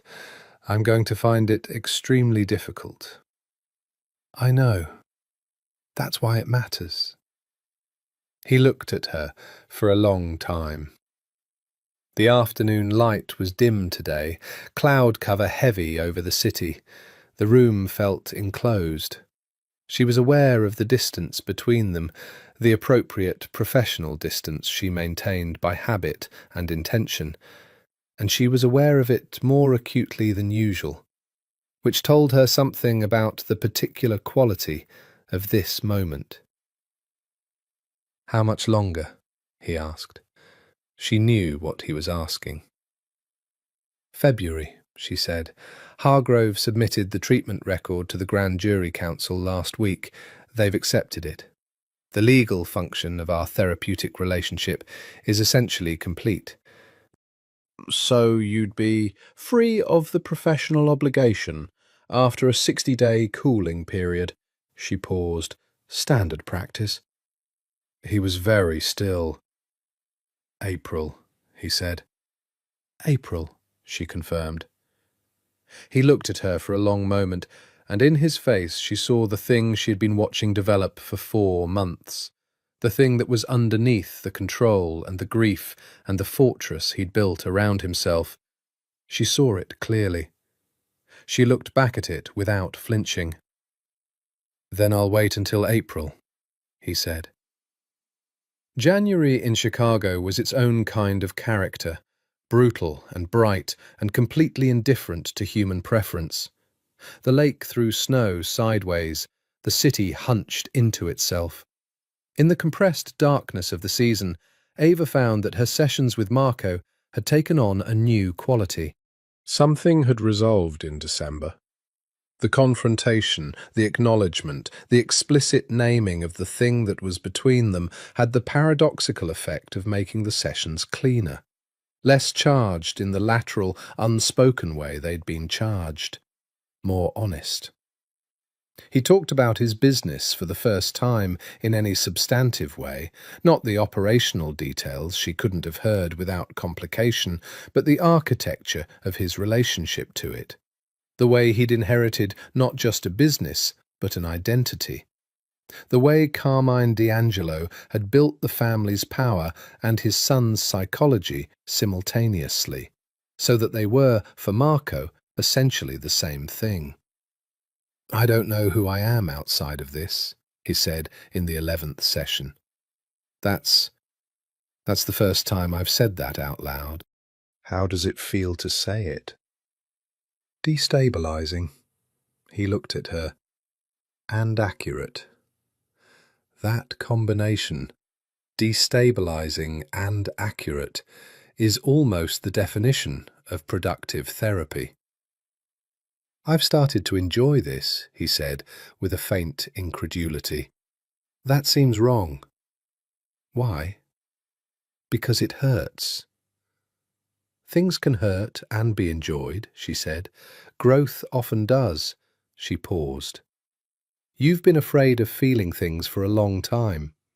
The fact that you can sit with difficult feelings and find them even marginally worthwhile is a significant change. He looked at the window. January snow, the city grey and white beyond the glass.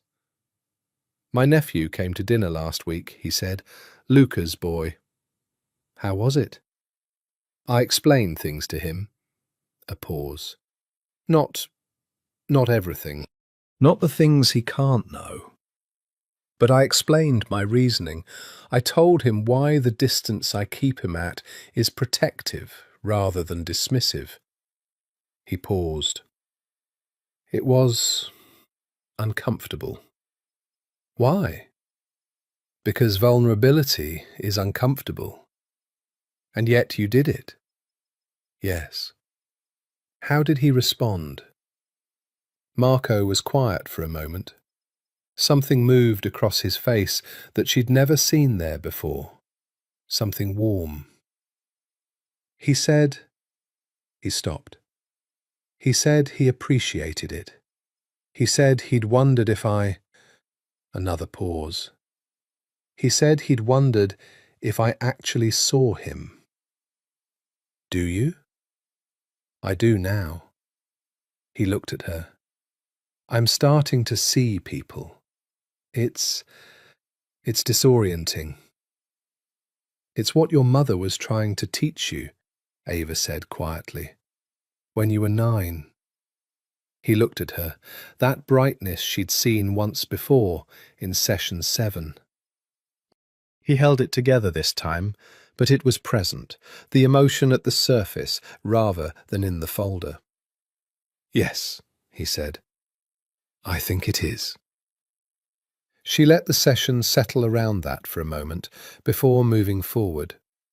In the second week of January, she was leaving the Marquette building at 7 in the evening when she saw the man.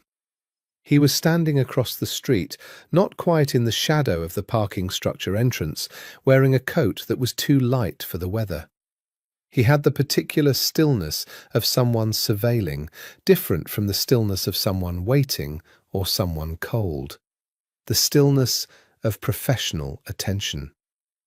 She knew, looking at him, that this was the Bratva situation coming to something. She walked to her car with her phone in her hand, her keys accessible, going through the threat response protocol that Sarah's people had walked her through in December. The man didn't follow, but when she got home, there was a message on her building's intercom. No name, just a number, handwritten, slid under the concierge's desk. She had the concierge dispose of it and called Sarah from her apartment. Escalating, Sarah confirmed. We're close to making a move. I need a week. I've been told I need a week before, Ava said. This time I mean it. Ava called Marco. She should not have. She did. I need you to know something, she said. The situation with Volkov. I know, he said. You know. I've known for 4 days. My people... He stopped. I told you I wouldn't act unilaterally. I've been not acting unilaterally for 4 days, and it's been... A pause. Dr. Kim? Don't, she said. I need to... Marco, I need you to tell me you will not do anything. Silence. Please, she said. A very long silence. I will not do anything that hasn't already been arranged, he said. That's the best I can do, he said quietly. That's the honest answer. She stood at her window in the January dark and looked at the city and thought about what it meant to be protected by someone you couldn't let protect you. Be careful, she said. Always, he said. She hung up. She stood at the window for a very long time. It happened on a Tuesday. Not during a session, not a call, not a dinner. A Tuesday afternoon in late January, when Ava was leaving the Marquette building at 5:30, and the black car was parked at the wrong curb, and the man who got out was not Carlo. She recognized him from the photographs on the drive, Volkov's associate. She knew his name, Dmitri. She knew his history, summarized in 3 brief paragraphs. Georgian by birth, Chicago since 2019, 2 priors that hadn't stuck, current occupation listed as import/export, with the specific irony that phrase carried. He walked toward her on the sidewalk. He was not hurrying. Unhurriedness was a specific kind of threat. She stopped walking. Dr. Kim, he said. His accent was light, practiced. Mr. Volkov would like to speak with you. I don't know a Mr. Volkov, she said. You know of him. He smiled. It was not a friendly expression. Ava's phone was in her hand. She pressed the emergency contact she'd set up in December, a single click, soundless, that sent a signal to both Sarah's team and, she now admitted honestly to herself, the number she'd stored in her recent contacts. I'm a private citizen, she said, keeping her voice even. I'm walking to my car. If Mr. Volkov has a concern about me, I suggest he contact my attorney. Mr. Volkov's concern is not with you, Dmitri said. It's with a mutual acquaintance. He reached into his coat pocket. I'm going to stop you there, said a voice behind Ava. She turned halfway, keeping Dmitri in her peripheral vision. Carlo was behind her, and beside Carlo, another man. Both of them very still, very present. in the particular way that men were present when they were ready. Dmitri looked at them. Something recalculated behind his eyes. "Another time," he said, and returned to the black car. It pulled away. Ava stood on the sidewalk for a moment. The January wind moved around her. She was breathing carefully, measuring it. The clinical corner of her mind, noting that her heart rate was elevated, and she was in the mild physiological state of someone who had been frightened and who was managing the aftermath of that. "He knew you were going to say you wouldn't act unilaterally," she said to Carlo. Carlo looked at her. "I don't know what you mean, ma'am." "Carlo?"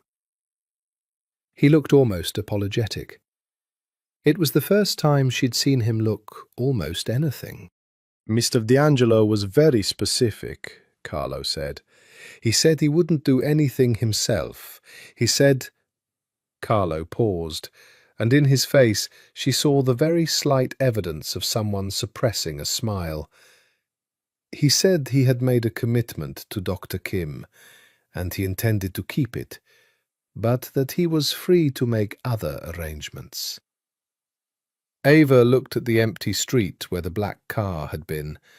She thought about the commitment she'd extracted from him and the precise way he'd kept it, technically, creatively, with the particular intelligence of a man who understood exactly where the boundary was and had found the adjacent thing.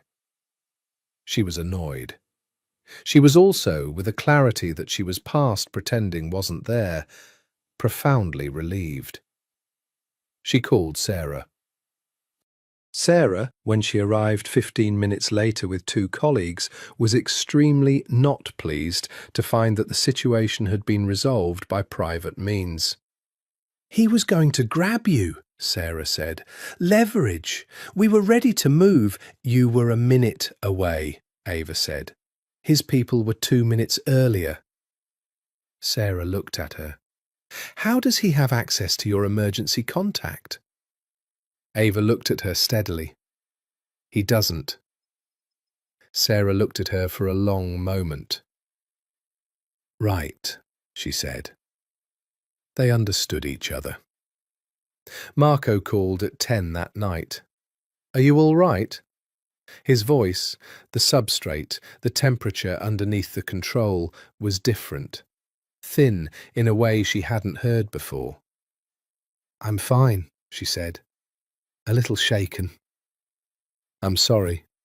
"Don't." "Ava, Marco." She sat in the dark of her apartment, her knees drawn up, the lamp making a warm circle. "I am fine. It didn't escalate. I'm fine." She paused. "I am aware that you technically kept your promise."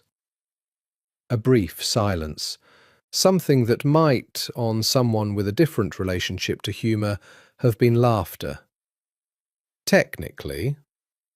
"You are an extremely precise person," she said. "I'll take that as a compliment." "It was meant as one." She was quiet for a moment. "The situation with Volkov is being handled. Sarah's team moved on him tonight." A pause. "It's over." "Good."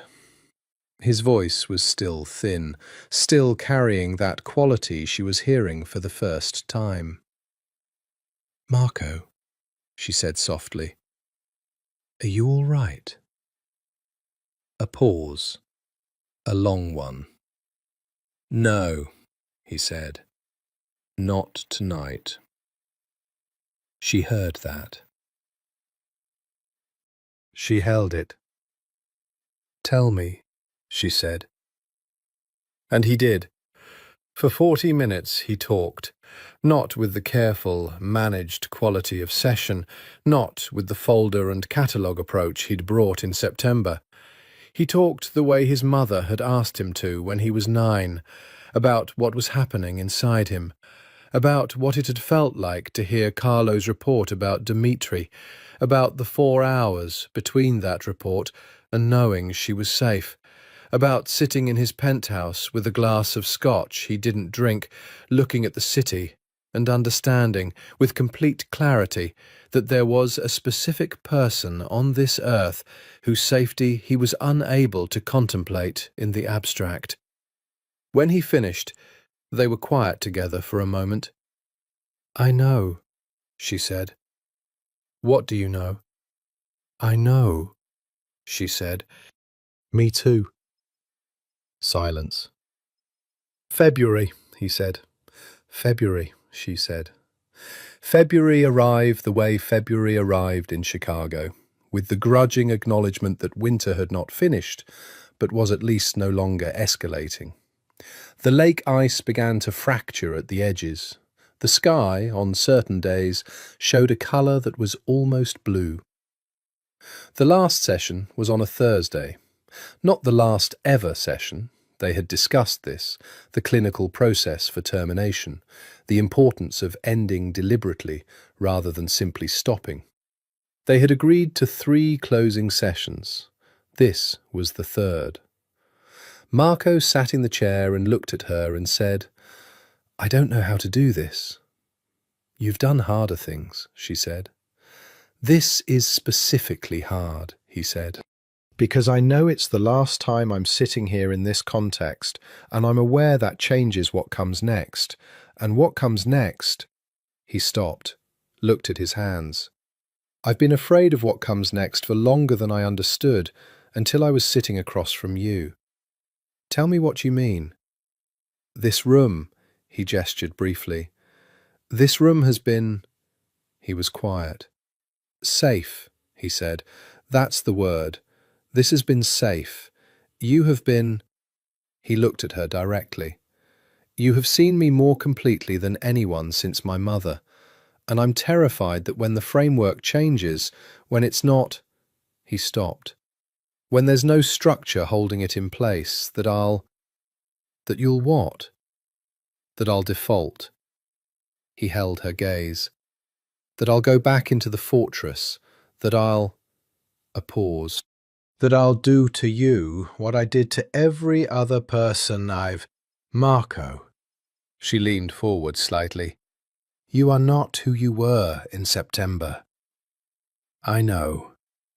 "Do you believe that?" A long pause. "Yes," he said. "That's what's frightening. I believe it." He looked at her. "Because if I didn't believe it, I could protect myself. If I thought I was still exactly the person I was, I could assume I was going to damage everything and act accordingly. But I believe I've changed, and that means I have to—" He looked at her. "I have to try. And trying means I might fail." "Yes," she said, "it does." "That's terrifying." "Yes," she said, "it is." They were quiet. "What has changed?" she asked. "In your own words, not what you think I want to hear." He thought for a moment. "I feel things, and I don't immediately put them in a folder," he said. "I see people, my nephew, Luca, my team. I see them instead of managing them." A pause. "I can sit with not knowing an outcome without needing to control the information." He paused again. "I miss my mother in a way that I can actually feel rather than just categorizing as relevant historical data." She was very still. "I want things," he continued, and his voice was different on this, quieter, more careful. "Specific things. I want a particular quality of conversation. I want the kind of silence that isn't absence of noise, but presence of ease." He looked at her. "I want not to be the most controlled person in every room I walk into." She looked at him for a long moment. "That's profound progress," she said. "That last one especially." "I've been practicing," he said. "In here." "I know." They sat with the session for a few more minutes, the clinical space of closing, the deliberate marking of completion. She asked him how he felt about what they'd done. He said, with the particular economy that was his version of directness, that he thought it had been the most important thing he'd done in his adult life. She asked what he'd take out of the room. He thought about it. "The ability to say, 'I don't know,'" he said. "That's the one. I spent 40 years treating 'I don't know' as a failure state. Now I understand. It's a starting point." She looked at him. "That's a good answer." "I had a good teacher," he said. She smiled. She let herself smile. Not the professional smile, the real one, the one she gave to people she genuinely liked and respected. He looked at it the way he'd been looking at things lately, the particular quality of attention that was no longer just assessment. "How long?" he said at the end. 60 days, she said. "Standard." "I know the standard protocol." He looked at her. "March and April. I'll wait." "You've said that before." "I meant it then," he said. "I mean it more now." He stood, picked up his jacket, looked at her for a long moment. "You changed something," he said. "I want you to know that." "So did you," she said. He looked at her carefully, as if committing something to memory. Not notes this time, something else. Then he left. Ava sat alone in her office in the February afternoon. She looked at the chair he'd been sitting in since September. She looked at her legal pad, full now. She'd gone through 6 legal pads on his case, which was more than any patient she'd treated in 3 years. She looked at what she'd written on the last page of the last pad. She had written 1 sentence at the end of the previous session and not shown it to him. "He is a man who is learning how to love without armour, and I am the person who taught him that, and I am in love with him, and I have been for a very long time." She didn't underline it. It didn't need underlining. She closed the pad and put it in the file. March and April. The 2 months were the longest of Ava Kim's professional life, and she documented this with clinical precision, not because it was useful clinically, but because it was useful to her to have her own experience witnessed somewhere, even just by her own handwriting. She saw her therapist in Hyde Park twice in March and 3 times in April. She worked. She took on 2 new patients and returned calls she'd been deferring. She went to the farmers' market and the art institute and a reading at the Poetry Foundation, where she sat in the 3rd row and felt, in the particular way that poems sometimes arrived, a line that seemed to be addressed specifically to her. "What you name, you can no longer be afraid of." She named it. She'd been naming it since the last session. She was afraid of it the way you were afraid of a drop from a great height, not because you believed you were going to fall, but because the height was real. Marco D'Angelo did not contact her. This was, she acknowledged, exactly what she'd asked for. The discipline of it. She understood the discipline, felt it, because she exercised the same discipline herself, sitting with her phone in her hand on more than one evening and choosing not to call. Sarah called in early March to tell her that Alexei Volkov had been charged in federal court with attempted extortion and 2 related charges. The case against D'Angelo had shifted. The grand jury had been postponed, while the Bureau restructured its approach. Hargrove had submitted the psychiatric treatment record. The indictment, if it came, would come later and differently. "He played this very well," Sarah said without heat. "The therapy, The record. It changes the optics. I know, Ava said. And you're okay with that? Being used? Ava thought about it, honestly. The legal strategy was real, she said, but so was the treatment. Both can be true. Sarah was quiet. Is he still your patient? No, Ava said. He hasn't been my patient since February. And is he, Sarah? Just asking. I know you are. Sarah said carefully, Be careful. You've said that before. I'll keep saying it. I know, Ava said. Thank you. She bought a dress in April. She was not a woman who bought things in anticipation of events. She was practical, organised, accustomed to addressing situations as they arrived, rather than preparing for them emotionally. But she bought a dress. Deep green, silk, simple in the specific way that required enormous precision. She hung it in her closet and looked at it occasionally and thought about what it meant that she'd bought it. It meant April was coming. It meant she was no longer treating the thing in her chest as a clinical notation to be managed. It meant she had made a decision, quietly, without fanfare, in the way she made most important decisions, by simply understanding herself clearly enough to know what was true. On the last Tuesday of April, 62 days after the final session, 2 days past the technical end of the waiting period, which she was counting with the particular precision of someone who had been very disciplined for a very long time, she called his number. He picked up on the first ring. I know, he said. She smiled. She was standing in her kitchen, the window full of late April sun, the dahlias she'd gotten at the market the week before, brilliant on the sill. You knew I was going to call. I've been waiting, he said. Not patiently. You've been patient. By the skin of my teeth.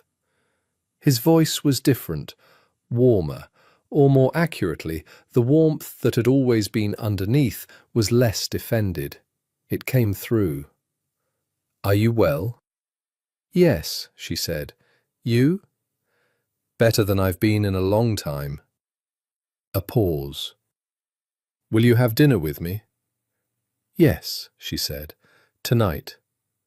Tonight, she agreed. She heard something in his voice then, brief, quiet, something she'd never heard from him before. The exhale of a man who had been holding his breath for months. He picked her up himself. No Carlo, no driver. Marco. In a car she'd never seen, something low and dark and Italian, parked at her curb when she came down at 7. She was wearing the green dress. He got out of the car when he saw her. He stood by the door and looked at her for a moment in the way she'd last seen him look at her across the Art Institute gallery, that fixed, certain quality of attention. Then he walked to meet her on the sidewalk. You wore green, he said. You noticed. I notice everything about you, he said. You know that. She looked up at him in the late April evening, the city going soft around them, the air carrying the specific promise of Chicago in the weeks when winter is finally over, and she felt something open in her, the way a room opens when you have been in it alone for a long time and someone finally arrives. Where are we going? She asked. Somewhere that isn't our room, he said. Somewhere that isn't a gallery event or a crisis or a Tuesday that happened because I couldn't help myself. He looked at her. Somewhere that's just... Dinner, she said. Dinner, he agreed. As 2 people. 2 people, she said, and got into the car. He took her to a restaurant on the lake, one of his, technically, though he didn't say so and she didn't ask. A beautiful room with windows on the water. the April lake steel blue and enormous. They sat at a window table, and the city was visible at the periphery of all that water. And it was the particular combination of private and vast that felt exactly right. They talked. Easily, in the way that was new in this context, without the structure of the therapeutic frame, without the careful management of what could and couldn't be said. He talked about a trip he was planning, something vague and European. She talked about a paper she was writing, a conference in October. He asked questions that were good questions, specific and attentive, the questions of someone who had been listening to her for months and retained everything.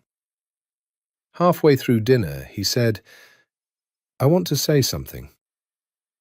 "Say it." "I was afraid of you," he said, "from the beginning. Not in the way I told you, not the being seen version, though that was true. Afraid in the basic way." He looked at her. "In the way I told you I hadn't been afraid of anything for a long time." She looked at him steadily. "You made me want to be a different person," he said. "Not to become someone else, not to leave behind what I am, but to expand it, to be able to hold more than I was holding." He paused. "I have never wanted that before. I've wanted outcomes, resources, solutions. I've never wanted to simply be larger." "And now?" she asked. "And now," he said, "I think I know what my mother was teaching me on the kitchen floor." She felt something move in her that she let move, didn't catalogue, didn't file, didn't hold at distance, just felt. "What was she teaching you?" Ava asked. He looked at her across the table, with the April lake behind him, and his face open, in the way it only opened now, the way she'd spent months helping him open it. "That you stay with it," he said. "You stay with the thing inside you until it has words, and then you give it words." "And do you have words?" she said. He was quiet for a moment, then, "I'm working on them," he said, with a faint quality that was the closest thing to shyness she'd ever seen in him. "I have the feeling before the words, the way I always do, but I'm working on it." She smiled, the real smile, the one she'd given him in the last session and which he'd looked at like he was memorizing it. "That's good progress," she said softly. "I had a good teacher," he said again, and this time the way he said it carried everything. Everything the session context had made him hold, everything the months of discipline and distance had meant, everything the folder had contained while the sessions ran their necessary course. She reached across the table. Her hand covered his. He looked down at their hands on the white tablecloth, and then he looked up at her, and whatever she had been calling the thing in his eyes, the brightness she'd seen in session 7, the warmth she'd heard in February, the temperature underneath the control, all of it was present and accounted for. "Ava," he said. "Yes," she said, even though he hadn't asked anything yet. His hand turned under hers and held it. Outside, the lake was dark and enormous. The city glittered at its margins.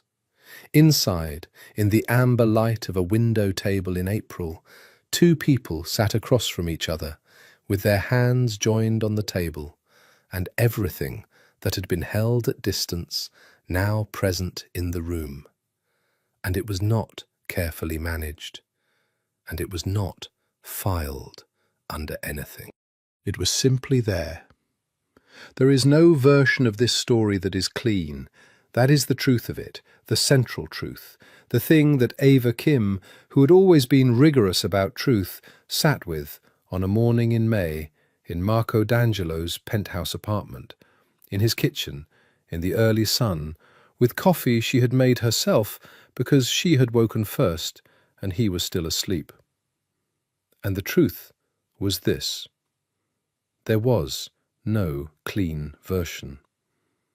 He was who he was. She was who she was.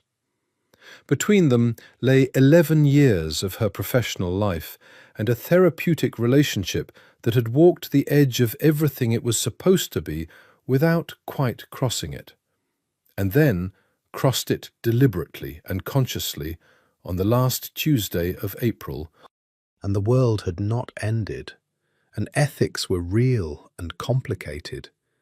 And she had already spoken to the relevant licensing body about the case timeline and the disclosure protocol, and had received, after 6 weeks, a determination that the 60-day cooling period and the proper termination process had been observed, and the relationship was in compliance. The world had not ended.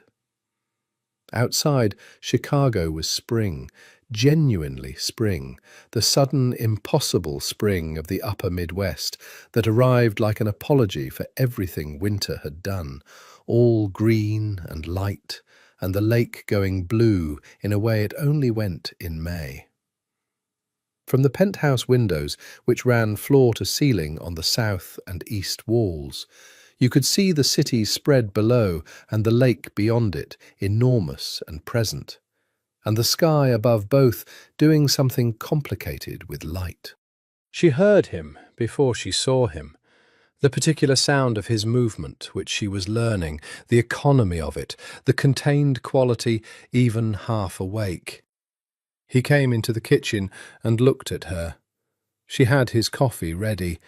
She set it on the counter. He picked it up without looking at it because he was looking at her, with that quality of attention she had once catalogued under threat assessment and now understood differently. Not threat assessment, the opposite. The way a man looked at something he was afraid of losing. "Good morning," she said. "Good morning." He leaned against the counter. He was still the most contained person in any room, still the man who could make a kitchen feel like a study in gravitational force, still the person whose presence recalibrated the space around him. But he was also, and she watched this, she had been watching it since February, less defended at the edges. There were places where the architecture had softened, not collapsed, not broken, but changed, the way a fortress could change when someone had been living in it rather than just fortifying it.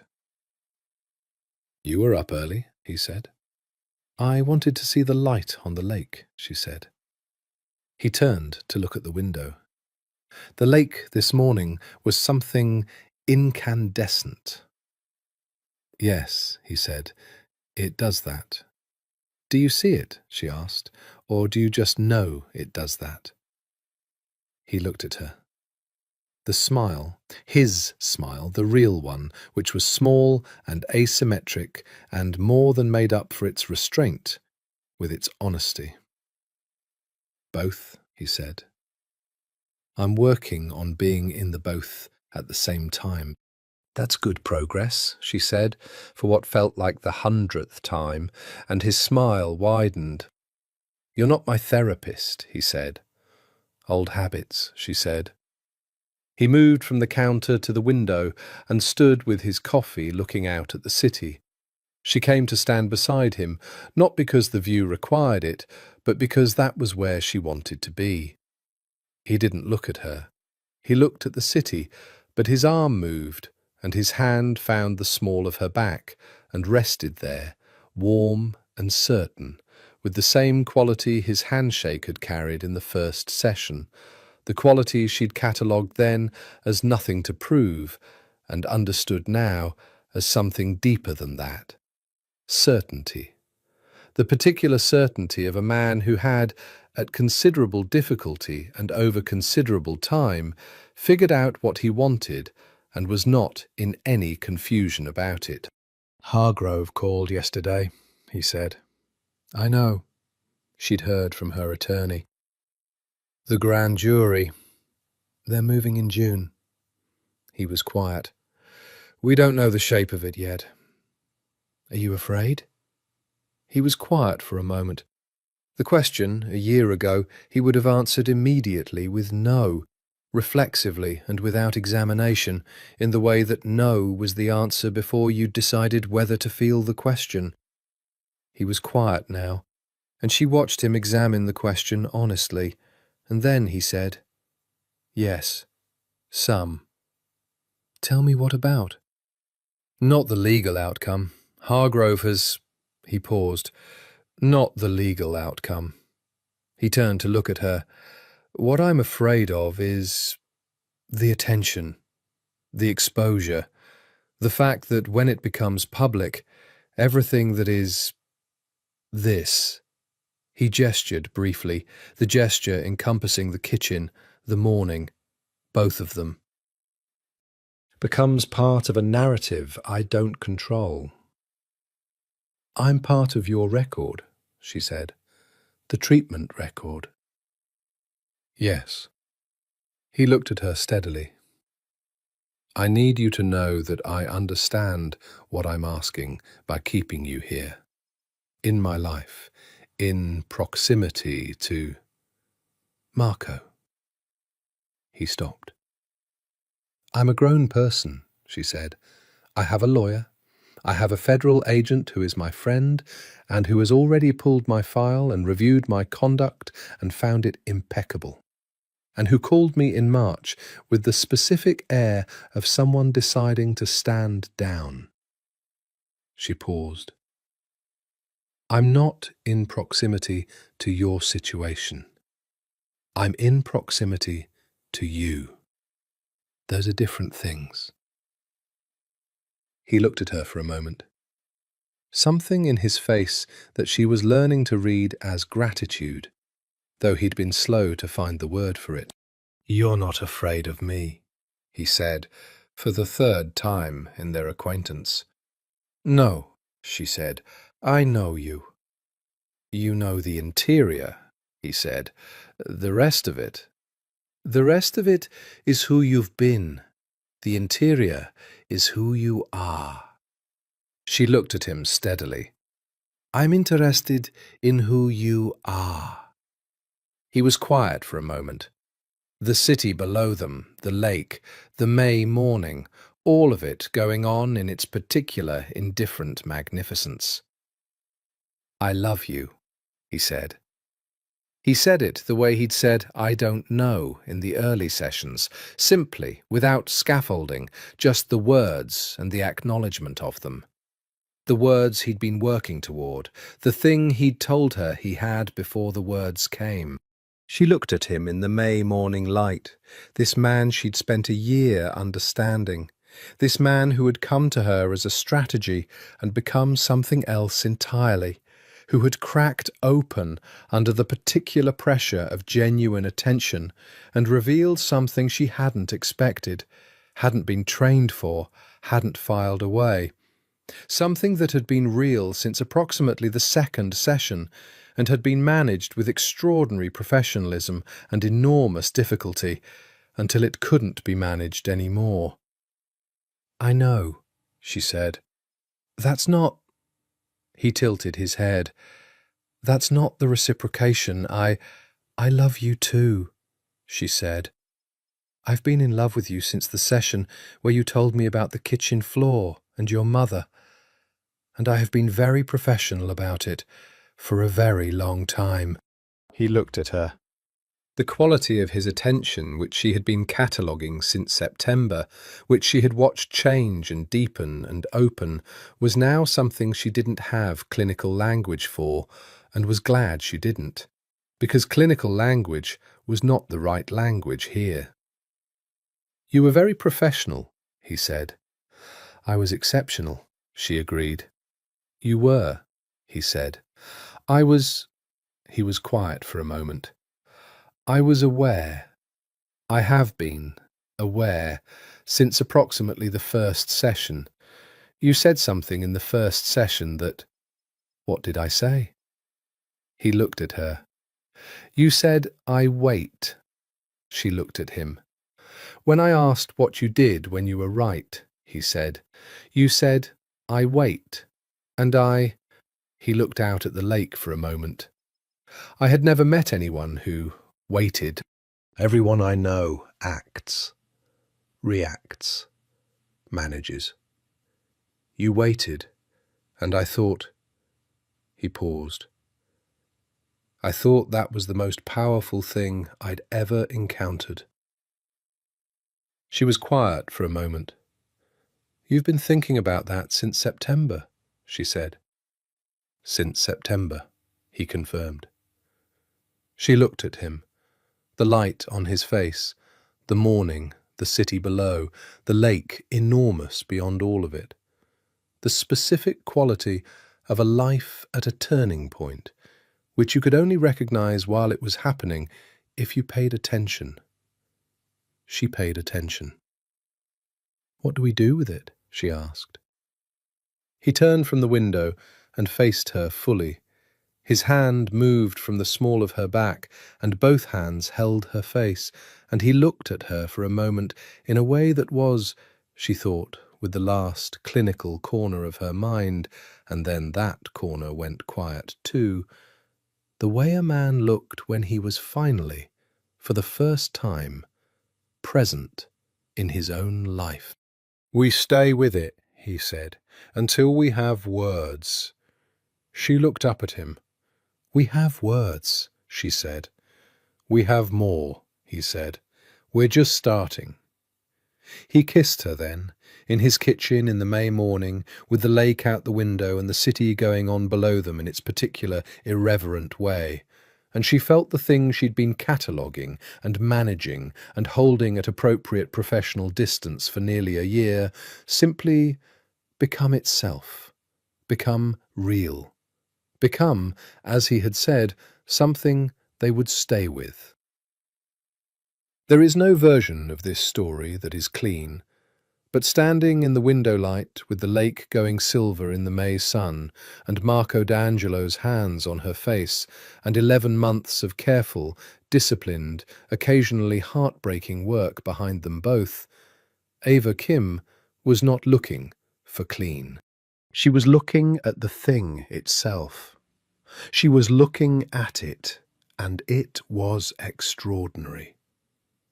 Somewhere in an office on the 14th floor of the Dirksen Federal Building, a case file with Marco D'Angelo's name was being reviewed by a federal prosecutor who was considering carefully how to proceed with evidence that was compelling but not yet sufficient, and a subject who had, in the past year, acquired a psychiatrist's clean bill of mental engagement and a profile that was difficult to render unsympathetically. Somewhere on the south side, Luca D'Angelo's youngest son was taking a business class at DePaul, paid for by his uncle without condition or expectation, and learning for the first time that understanding a thing was different from executing it. Somewhere in the city, Sarah Chen was sitting at her desk at 11 in the morning, looking at a photograph on her screen. Marco D'Angelo and Ava Kim, taken by a surveillance camera outside a restaurant on the lake, his hand at the small of her back, her face turned toward him in the evening light. And she was looking at her friend's expression in that photograph with the specific feeling of someone who had lost an argument she'd cared about and found herself unable entirely to wish she'd won it. She closed the file. She opened a new one. The city continued. The lake continued. Chicago went on in its perpetual way, indifferent and magnificent, and full of people living between the worlds they came from and the worlds they were building, carrying their histories forward into whatever came next. Ava Kim stood in a penthouse kitchen in May and held the present without filing it. Marco D'Angelo looked at the woman across from him and did not calculate the outcome. They stayed with it. until they had words, and then, after the words, which were simple, which were real, which were the kind of words his mother had told him to look for on a kitchen floor in a different life, they had more. They were just starting.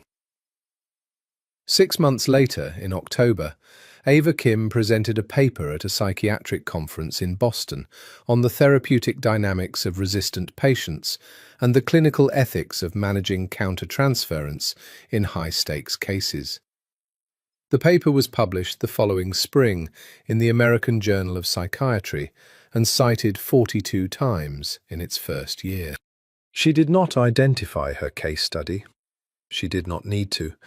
The case study was the best part of the paper, rich, specific, honest about the difficulties and the near failures and the discipline required to maintain professional integrity in conditions that made integrity genuinely hard. The reviewers called it unusually candid. One called it the most human psychiatric case study this reviewer has encountered in 15 years of practice. She accepted the compliment.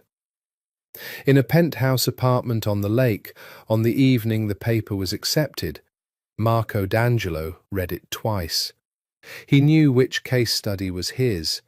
He sat with the knowledge of being written about, with that quality of honesty, being seen in print by someone who had seen him in the room, and he felt things he didn't immediately put anywhere. He put them where they belonged, which was in the room with her. He called her. "The paper is extraordinary," he said. "Thank you," she said. "The case study," he said. "The resistant patient." "Yes," she said, the smile in her voice. "I'd like to buy him a drink," Marco said. "He doesn't drink much," she said. "One drink," he said, for finally having words. She laughed, her real laugh, the one that was quick and warm and which he had spent the better part of a year being disciplined about. "Deal," she said. He hung up. He sat in his study, the books, the single lamp, the city outside the windows going on and on in its enormous way, and he thought about the particular quality of his life in the present tense. Not the folder, not the archive.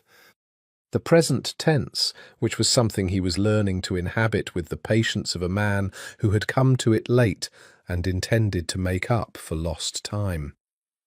He was not clean. She was not unaware. They were not finished. With the legal situation, with the city, with each other, with the ongoing and never completed work of being two people who had found each other in the specific way they had found each other, which was not a simple way. But they were starting, and in the present tense, in October, with the lake going dark and the city burning at its edges and everything still to come and everything already behind them, starting felt like exactly the right word.